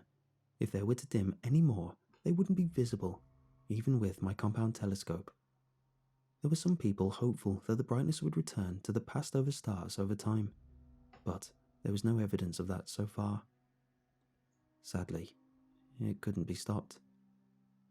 I watched day by day as it edged over to Vasa and slowly covered the main stars in the region. My heart sank, hoping there would be the exception. But things took an even stranger turn. Almost all the constellation was hidden from sight, the edges of the once beautiful formation barely visible past the marred, cracked edges of the shade. Other Vasa lovers lamented along with me at missing the beautiful Tower of Light formation. We patiently waited for it to pass over, yet it seemed to linger. The day it should have crossed to another set of stars came and went, and still it stayed, like it deliberately wasn't moving. This is when I started to really pay attention. I would watch it almost every night, pen and journal always nearby, taking meticulous notes whenever I noticed anything that stood out. I wrote about the veiny edges, looking like they were bigger than the marred cracks of before.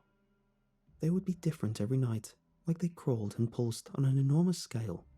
The dulled edge started to become more prevalent, and, though I couldn't confirm it, it felt like the middle was starting to stir, ever so subtly. I sensed rumblings that something big was about to happen.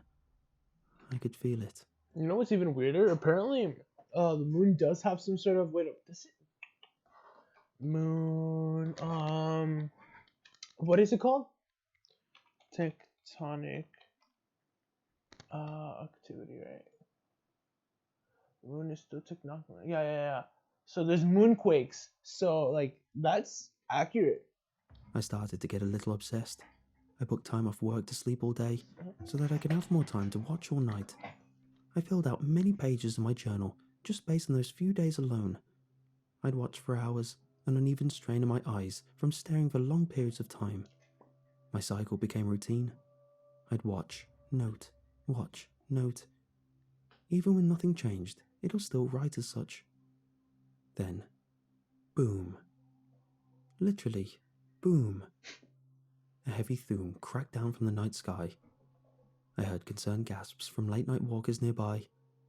The only thing felt was something akin to a fast gust of wind. And that was it. There was an air of hesitation, but there was no full-on panic. Except from me. Because what I saw shook me to my core. The orb blinked. I think that was like wordplay or something. Shook me to my core, the moon's core, Earth's core. As soon as I regained myself from the boom, I looked back through my telescope. It was gone. The orb was gone. Not just the orb as well, but the whole Vasa constellation. I went online to see if anyone else saw, but I couldn't find any new threads about it.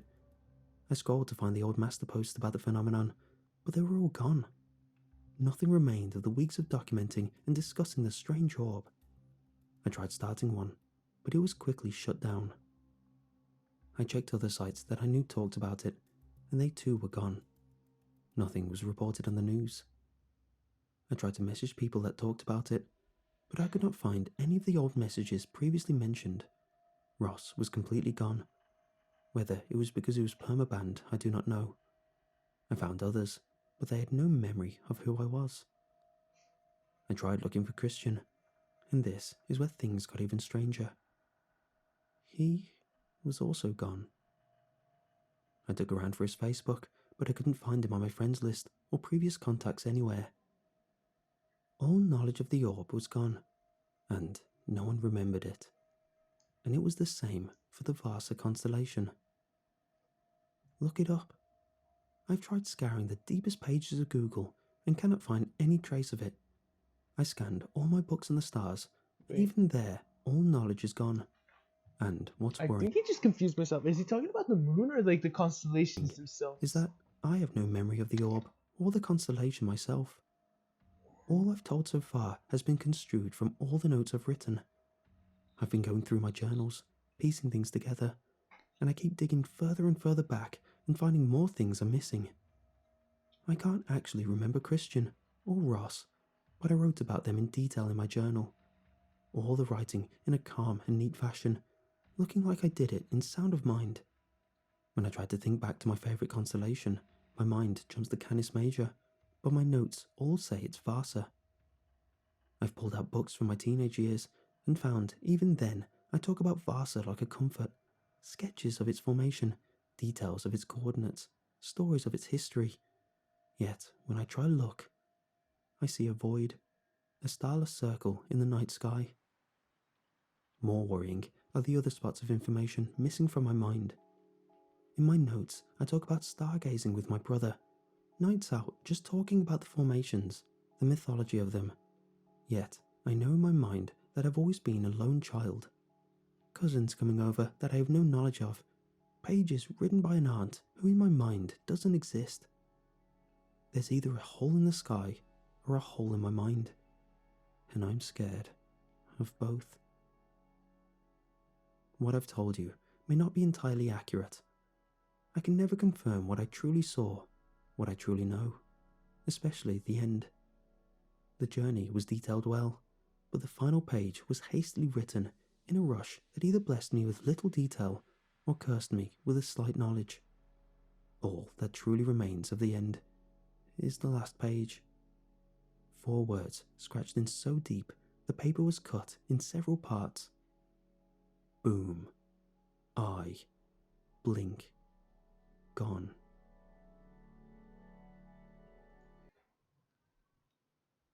This is a good story. So, anyways, so the reason why I said I'm gonna like was looking for the thing was because I wanted to see when like the creepypasta came out or whatever, like whenever it was written, because it seems to be like inspired by like the events of the pandemic or like something like that, you know. At least the beginning portion sounds like it. Like then again, you can relate pretty much anything to whatever story or book you're reading, right? At least that's what it points out, or like that sticks out to me. And then him having a hole. I'm confused. Was he not talking about the moon, or was he just talking about the constellation? Because the title is kind of like interesting in that case. The moon split in two. Then again, this is why I'm telling you, like, a lot of these creepypastas need to become like stories, like actual like books. The moon split in two because he doesn't remember his past, and he doesn't remember um excuse me, he doesn't remember the events that occurred, and then he doesn't remember his life, uh, which is weird. And I guess you could say he's, I don't know, split or something. I don't know. That doesn't make sense. Yeah, but like, yeah, it's a nice story. Yeah, I'm confused because like, did he change from talking about the moon to like talking about like the moon as quote unquote orb or whatever? Quote unquote. I'm just so confused, but whatever. It's a good mellow story. It's nothing like you see in the freaking creepypasta, like I don't know, like fucking Ben drowned or something, right? Well, yeah, it's nice. So top fives. We're gonna watch videos now, not a creepypasta anymore. I'm gonna try to do this once a month, right? A creepypasta once a month and like scare videos. Uh, this time I want to go to like 12 and see how I feel then, cuz like I don't know, I may want to go to sleep right after or just stay up for another hour and then go to sleep. Like not on like live, like you know what I mean? Uh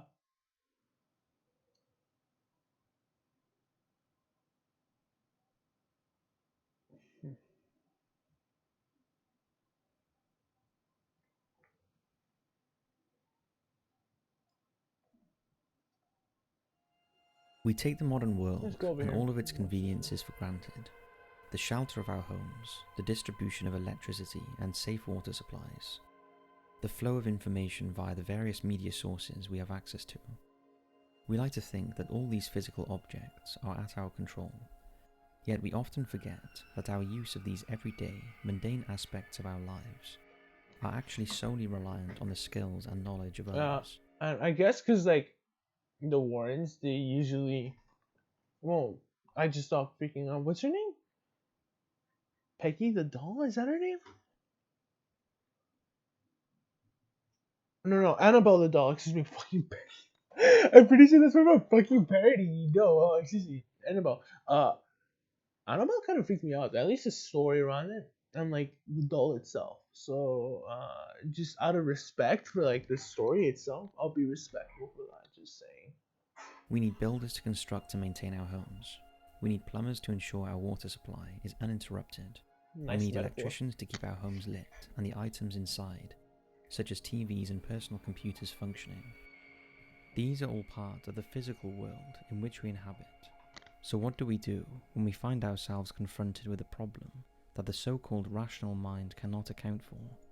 We call a psychologist, a psychiatrist, somebody related to those fields. Duh. Gosh, don't tell me you're about to say we call a medium. Whatchamacallit, frick, their name is going out of there. Yeah, I guess just a medium, a fortune teller, a priest. Who are the people we call upon when we need help with the spiritual world? Nah, but like for spirituality, Enter. I guess a priest would be the most helpful Ed for and like at Lorraine. least in my culture and like this side of the world, right? It's like that's different elsewhere. Like in China, like I'm pretty sure they curse at ghosts, so you don't really need a priest or anything like that. A self-taught expert in demonology, and Lorraine, a psychic medium, have been highly active in the area of paranormal investigation since the 1950s. and few, if any, other paranormal investigators can claim to have their names Boy, just the associated husband look all depressed. And like the wife is just like happiest. with so many famous hauntings. In the world of You know, paranormal he looks more humble. investigation, the Warrens hold a status akin to that of celebrities, were they in any other field of endeavour, and their fame was only heightened by their inclusion as characters in the highly successful Conjuring movie series based on their work. However, like all celebrities, controversy is never far away, and the critics of the Warrens and their work have waged a campaign against their credibility. Does he almost have from the no? very No, beginning. just kidding. No, I'll stop Even being after annoying. their deaths, No, it's the actually. Conjuring I'll tell you why people like attack people like mediums. Them for well, they're not mediums exactly, but like you know, people that just go to ghost ghost hunting and stuff or collecting items. It's because like at least the critics don't like the idea that they're taking advantage of people, right? Because that's wrong and manipulative, and like spreading the idea that there's a ghost just is just not normal. It's like mean spirited. I get it. No, but like for reals though, it's like manipulative, like to like the T. Not to the T. I can't speak today. Or like compose my words right, just like properly, like to make myself sound so eloquent. No, but like actually though, yeah, like imagine just like going to like a fortune teller, for example, and being like, "Tell me my fortune," like without no context, right? And then coming out disappointed, like, "Oh, she stole my money. I gave her $50, and she told me something that she probably tells to everybody, right? Or like she just told me something generic, like, the stars are with you." Like, what does that mean? Like, there's no real like meaning behind that. It's like as if I told you, this machine right here will be useful 12 years from now. Like, no. So no, like it's almost akin to that, and like if you have any more problems, call me. Like, this is the solution to everything, man. Like, you know what I mean? Like, it's like movies themselves they make like a business. have not only brought their names out So of the critics critique like their practices, right? Their I'll call them business practices for this sake, because they kind of are. But like I don't know if these guys did it for free or like they had to get paid or something. I'm not too sure. It's like it's been a little bit of a break since I've seen how they work. Cause like I've seen the one where like they're like with the girl or whatever, and she's just flung to the wall. That one's crazy. I forget what her name was, but she's like wearing a red freaking shirt or whatever. I'm pretty sure they went to explore. But I'm not sure if they like pay or like scam people or whatever. But like it's just kind of messed up. You know what I mean? confines of a niche subject and into popular culture, but have also fueled the debates surrounding the couple and their work. The movies actually assisting their critics as they confuse or distort the stories of those who were there to witness them. With Wikipedia, Google, and of course YouTube, we are bombarded with a wealth of information surrounding the Warrens, arguing for or against their validity as paranormal investigators. Yeah, and the worst part is because like everything on the internet, there are different biases that go for or against them, and because are they dead? Or are the Warrens dead? The Warrens alive? Yeah, no, she passed away like last year in April. Oh no. Okay, yeah. Well, rest in peace. But bad on you for probably scamming people if you did. What was I gonna say? uh, basically, like, again, they really only had like When was well, Wikipedia was around even 2006, right? Wikipedia established. No, if I'm wrong, just correct me. Yeah, 2001. Wikipedia Lawrence is this. Does it say when it was established?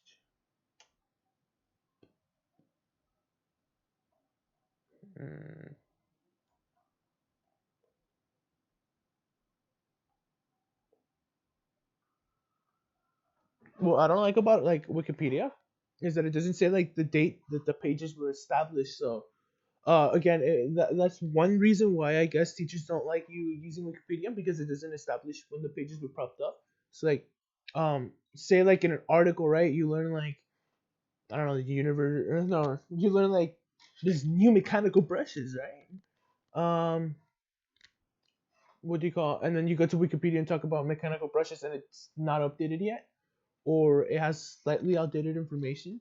Like that's an issue, right? Because you can't just go to Wikipedia, especially because it doesn't tell you when the page is established. So you don't know. Like, say a person goes to that same portion in Wikipedia like 10 years from now, you don't know when that page was established, and you don't know how or when the information was set onto the page. You know what I mean? Which is kind of important because like imagine if we didn't know when like you know Shakespeare made his freaking books. We just knew there was a person called Shakespeare, and that's it. We didn't know what time period they were, but we had a pretty good clue about what time period he was in because of his writings. Which articles that are formal kind of like take away from that because they don't you know give many context clues as to when they were established, unless you were to read everything word for word. It's kind of bad. But like Wikipedia is good overall for like general information, I guess. But like just general information, not like anything like specific, right? So let's continue with this. I don't know where I Thus, was as gonna go part of with our that point. annual exploration into stories of the Oh supernatural yeah, and paranormal. biases, right? So again, that means that like because you don't know like when it was established, you kind of like the author of the page, you don't know if they were biased with the information or like unbiased. Yeah, a biased or unbiased, skewing to one side, skewing to another side. You don't know. Well, you do know because you read if you read the page, right? You'll know like, oh, they're obviously pro Warrens being actual like helpful people, right? But like what I'm just trying to say is that like dates are important. Imagine We not aim to knowing when break they through were the alive. fog and explore the Warrens and their cases as we search for an answer to the question, just who were Ed and Lorraine Warren?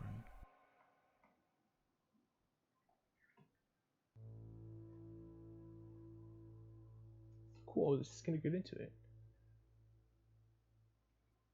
Hopefully he's It not was at a biased. James Cagney movie in 1943 that teenagers Lorraine Warren and Edward Warren first met. With America embroiled in World War II, it was not long before Ed was sent off to fight in the US Army, but as soon as he returned in 1945, the pair were married, and Ed quickly enrolled in an art class. Ed told Lorraine about the home in which he grew up in which he believed was haunted, and soon his interest in both art and the paranormal began to merge, as they began visiting houses reported to be haunted and painting them. Presenting the pictures to the owners often got them a tour, and they began to be exposed to the paranormal as a couple for the first time. Very quickly, their interest in the paranormal went beyond a simple hobby, and in 1952 they founded the New England Society for Psychic Research. Being of the Roman Catholic faith, the pair attributed hauntings to being caused by demons rather than ghosts, as is the popular opinion. I forget They what those believed goat that demons a are lack called. of They have faith a in name. God only invites such entities to inhabit places or attach themselves to objects. And as a result of this, Ed would categorize himself as a self-taught demonologist. Beginning their careers in investigating the paranormal, the pair claimed to have one powerful tool at their disposal, and that was Lorraine's innate psychic abilities. She had clairvoyant experiences when she was a child, but now she was tapping into that power to help with their investigations. The Warrens never charged for their services when Okay, investigating a supposedly haunted. So then, okay, that leads to like, my point, right? Then, actually, like, rest in peace, Lorraine Warren, for like helping, I guess, or trying to help. And I guess they weren't scammers, more as in like they didn't scam people, I guess, but they didn't really give like the correct information. You know what I mean? Instead, making their money off books, interviews, and Oh. giving lectures. Ooh. You know, if I was them, I'd do that. Satan's Harvest. The Haunted. Yeah, okay, so it seems like, of course, they didn't want to, like, well, it's true, okay. This Although is it the would whole not be thing, and then I'll until the get 1970s that their fame truly took off, as we shall see. so, like, right now, I feel like I'm giving half-baked ideas. Like, yeah. Perhaps just as famous as the Warrens is their museum. As the society they founded began to investigate more and more cases, they soon found themselves coming into possession of artifacts with particularly negative energies attached to them that were now unwanted by the previous owners. This was the start of their occult museum, and it has since grown to become one of the largest of its kind in the world, filled with items such as demon masks, satanic tools, psychic photographs, and of course, possessed objects.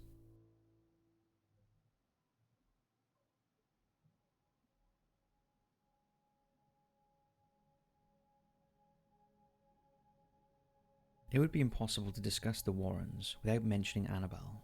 The Warrens and this seemingly innocent looking doll have become intertwined with one another, thanks again largely to the success of the Conjuring movies.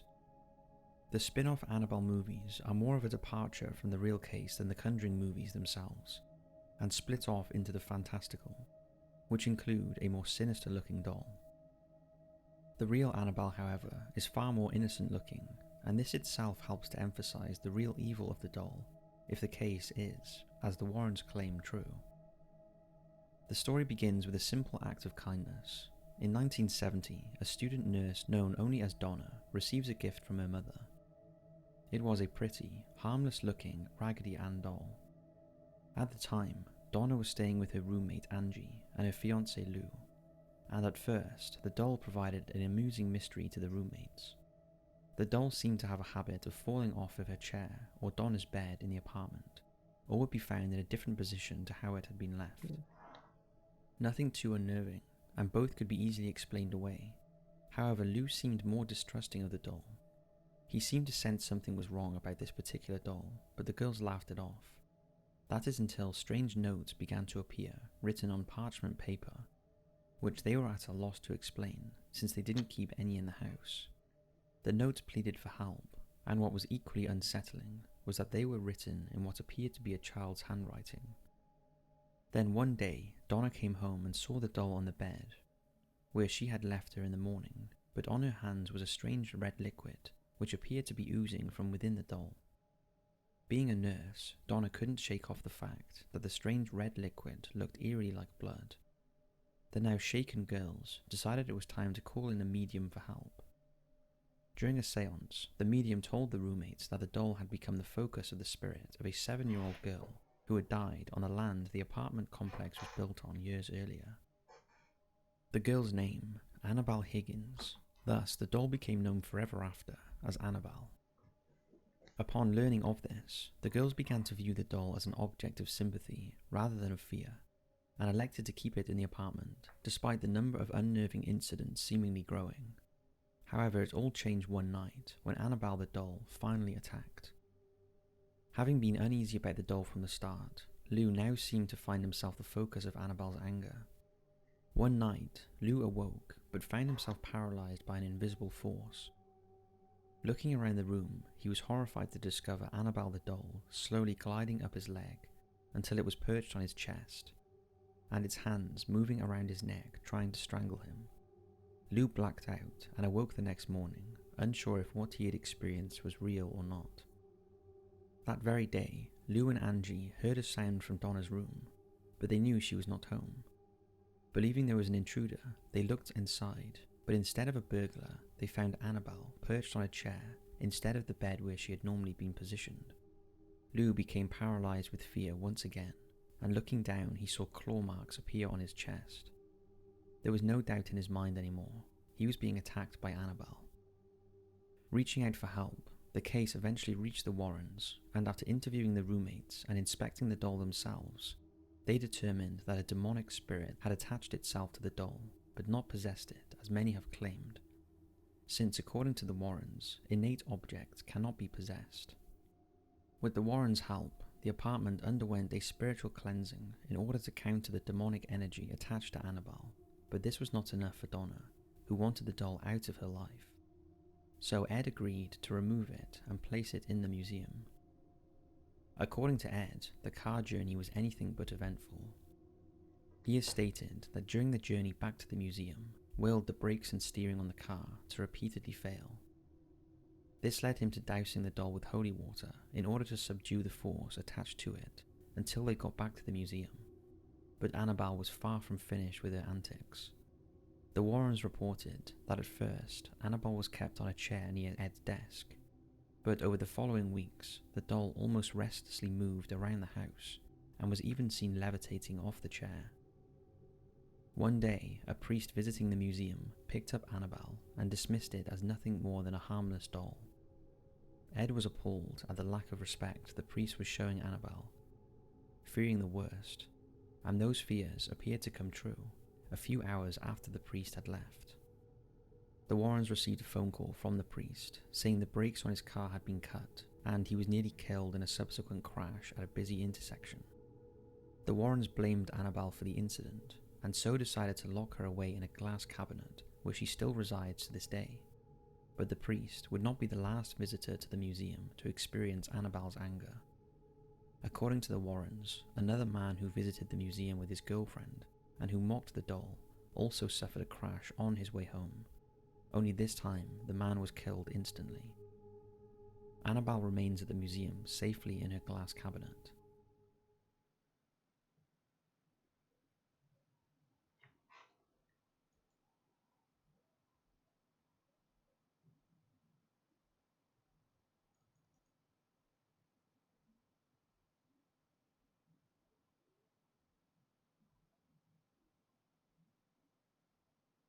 Doc sample.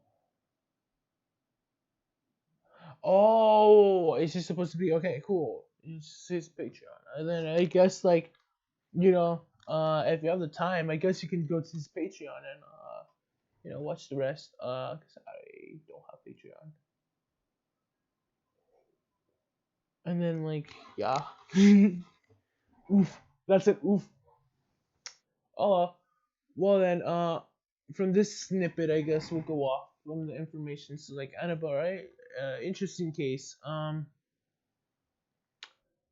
If at all, the Warrens really ended up helping.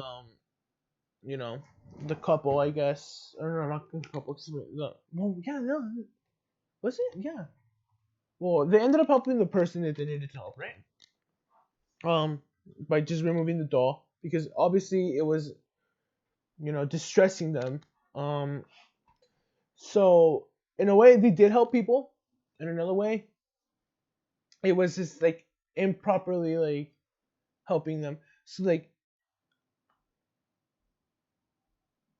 would this be the right term? Hold on. Good, evil. Is that even a thing? Because that seems completely.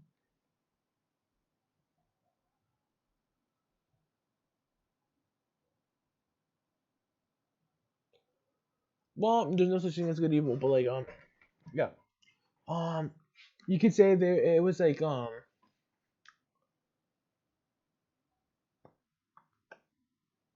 they were trying to be helpful, but like weren't really like, how do I say it?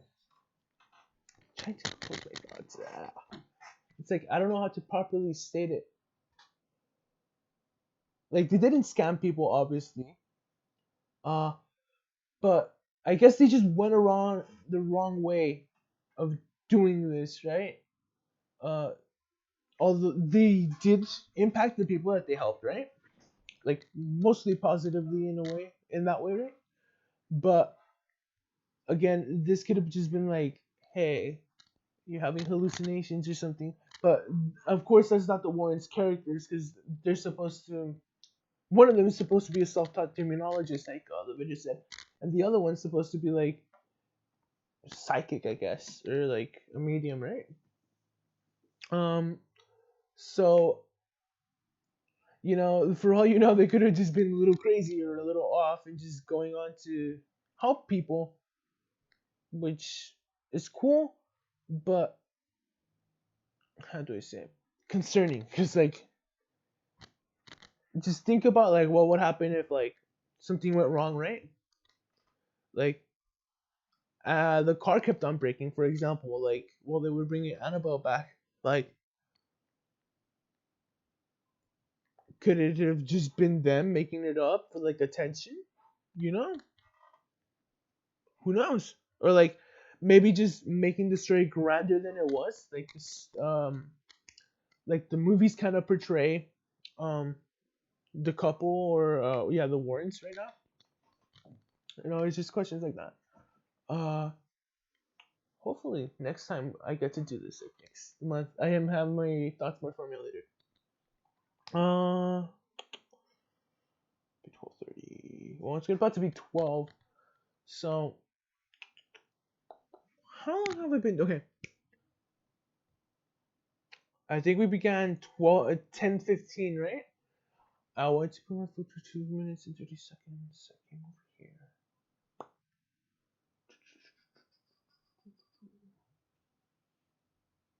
Yeah, we've only been streaming for like an hour and 30 minutes of this scary stuff. Well then, I think I'll end off on this one. Despite this though, I like the paranormal just because it's something interesting.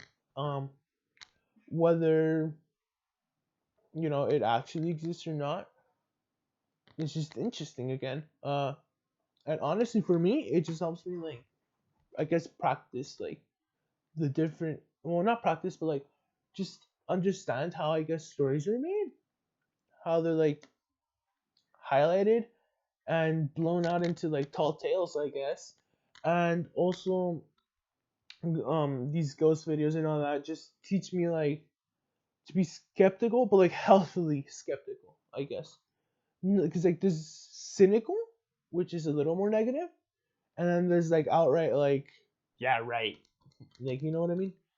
Because like some of these videos that we saw, I think like let's go back to history so I can bring it up. Let's see. Which one was it?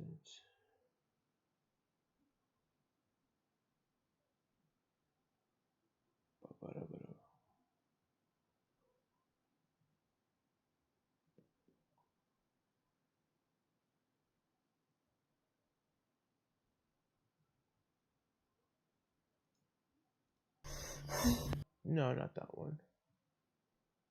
I think it was the house one. Yeah, this one. Like, for example, like this one, for even though I called it out earlier for probably being a camera glitch, for all you know, it could be real. There's nothing really telling you. There's not, but oh fuck no. I can't find which one it was. Okay, that's the graveyard.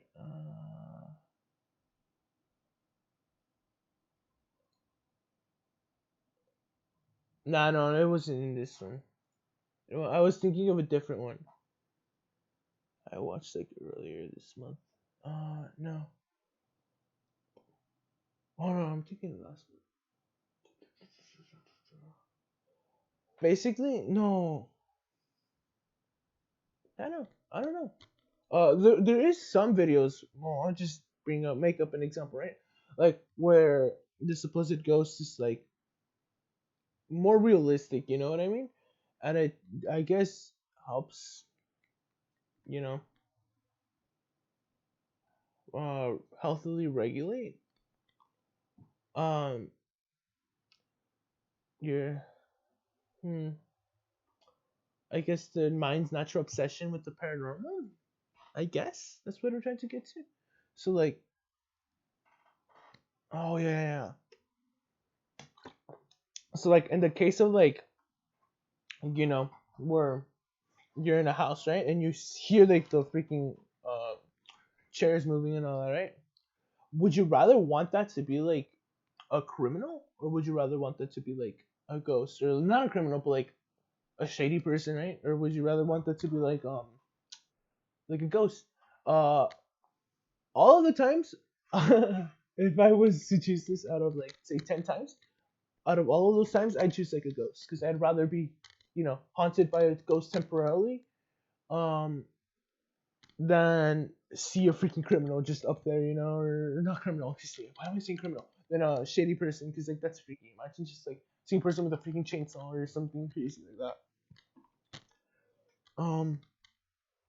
I don't know. I'm not making sense right now.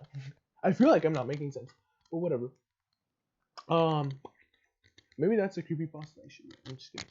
Just like the day stop making sense. Just like no, but like actually though, a lot of like the creepy pastas I've watched or not watched, but like heard or yeah, heard. Uh, really wanted me to really got me interested in like writing and all that. Who knows? Maybe I'll make my own one. Oh wait, no, I do kind of have one, but it's not like a creepy pasta. It's like a story more. Maybe one day I'll read it out. But like I need to find word. Oh no. No.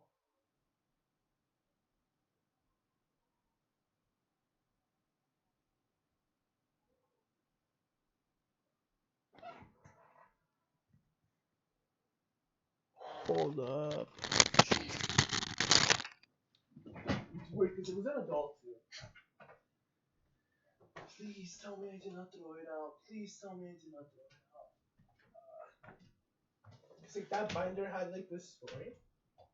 Oops.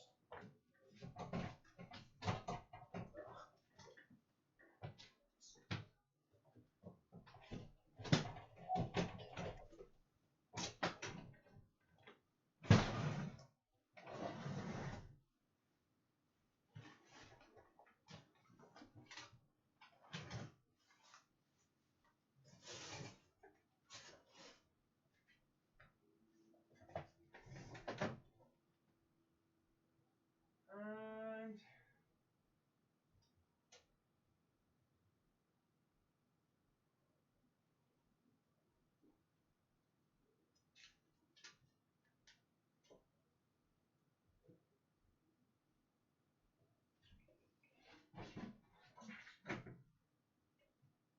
yep.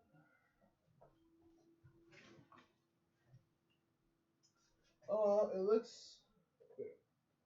I'll look for it later. Well then, for the meanwhile, I guess this is good night. Well, I guess this is good night and goodbye. So I'm gonna be going to sleep in a bit, but not after searching for the binder or whatever. Anyways, goodbye and good night for today. And yeah, and if you want to follow, hit the follow button. It's the second time I mentioned it. I don't like this, right? No, second time. Again, thank you very much and good night. Bye.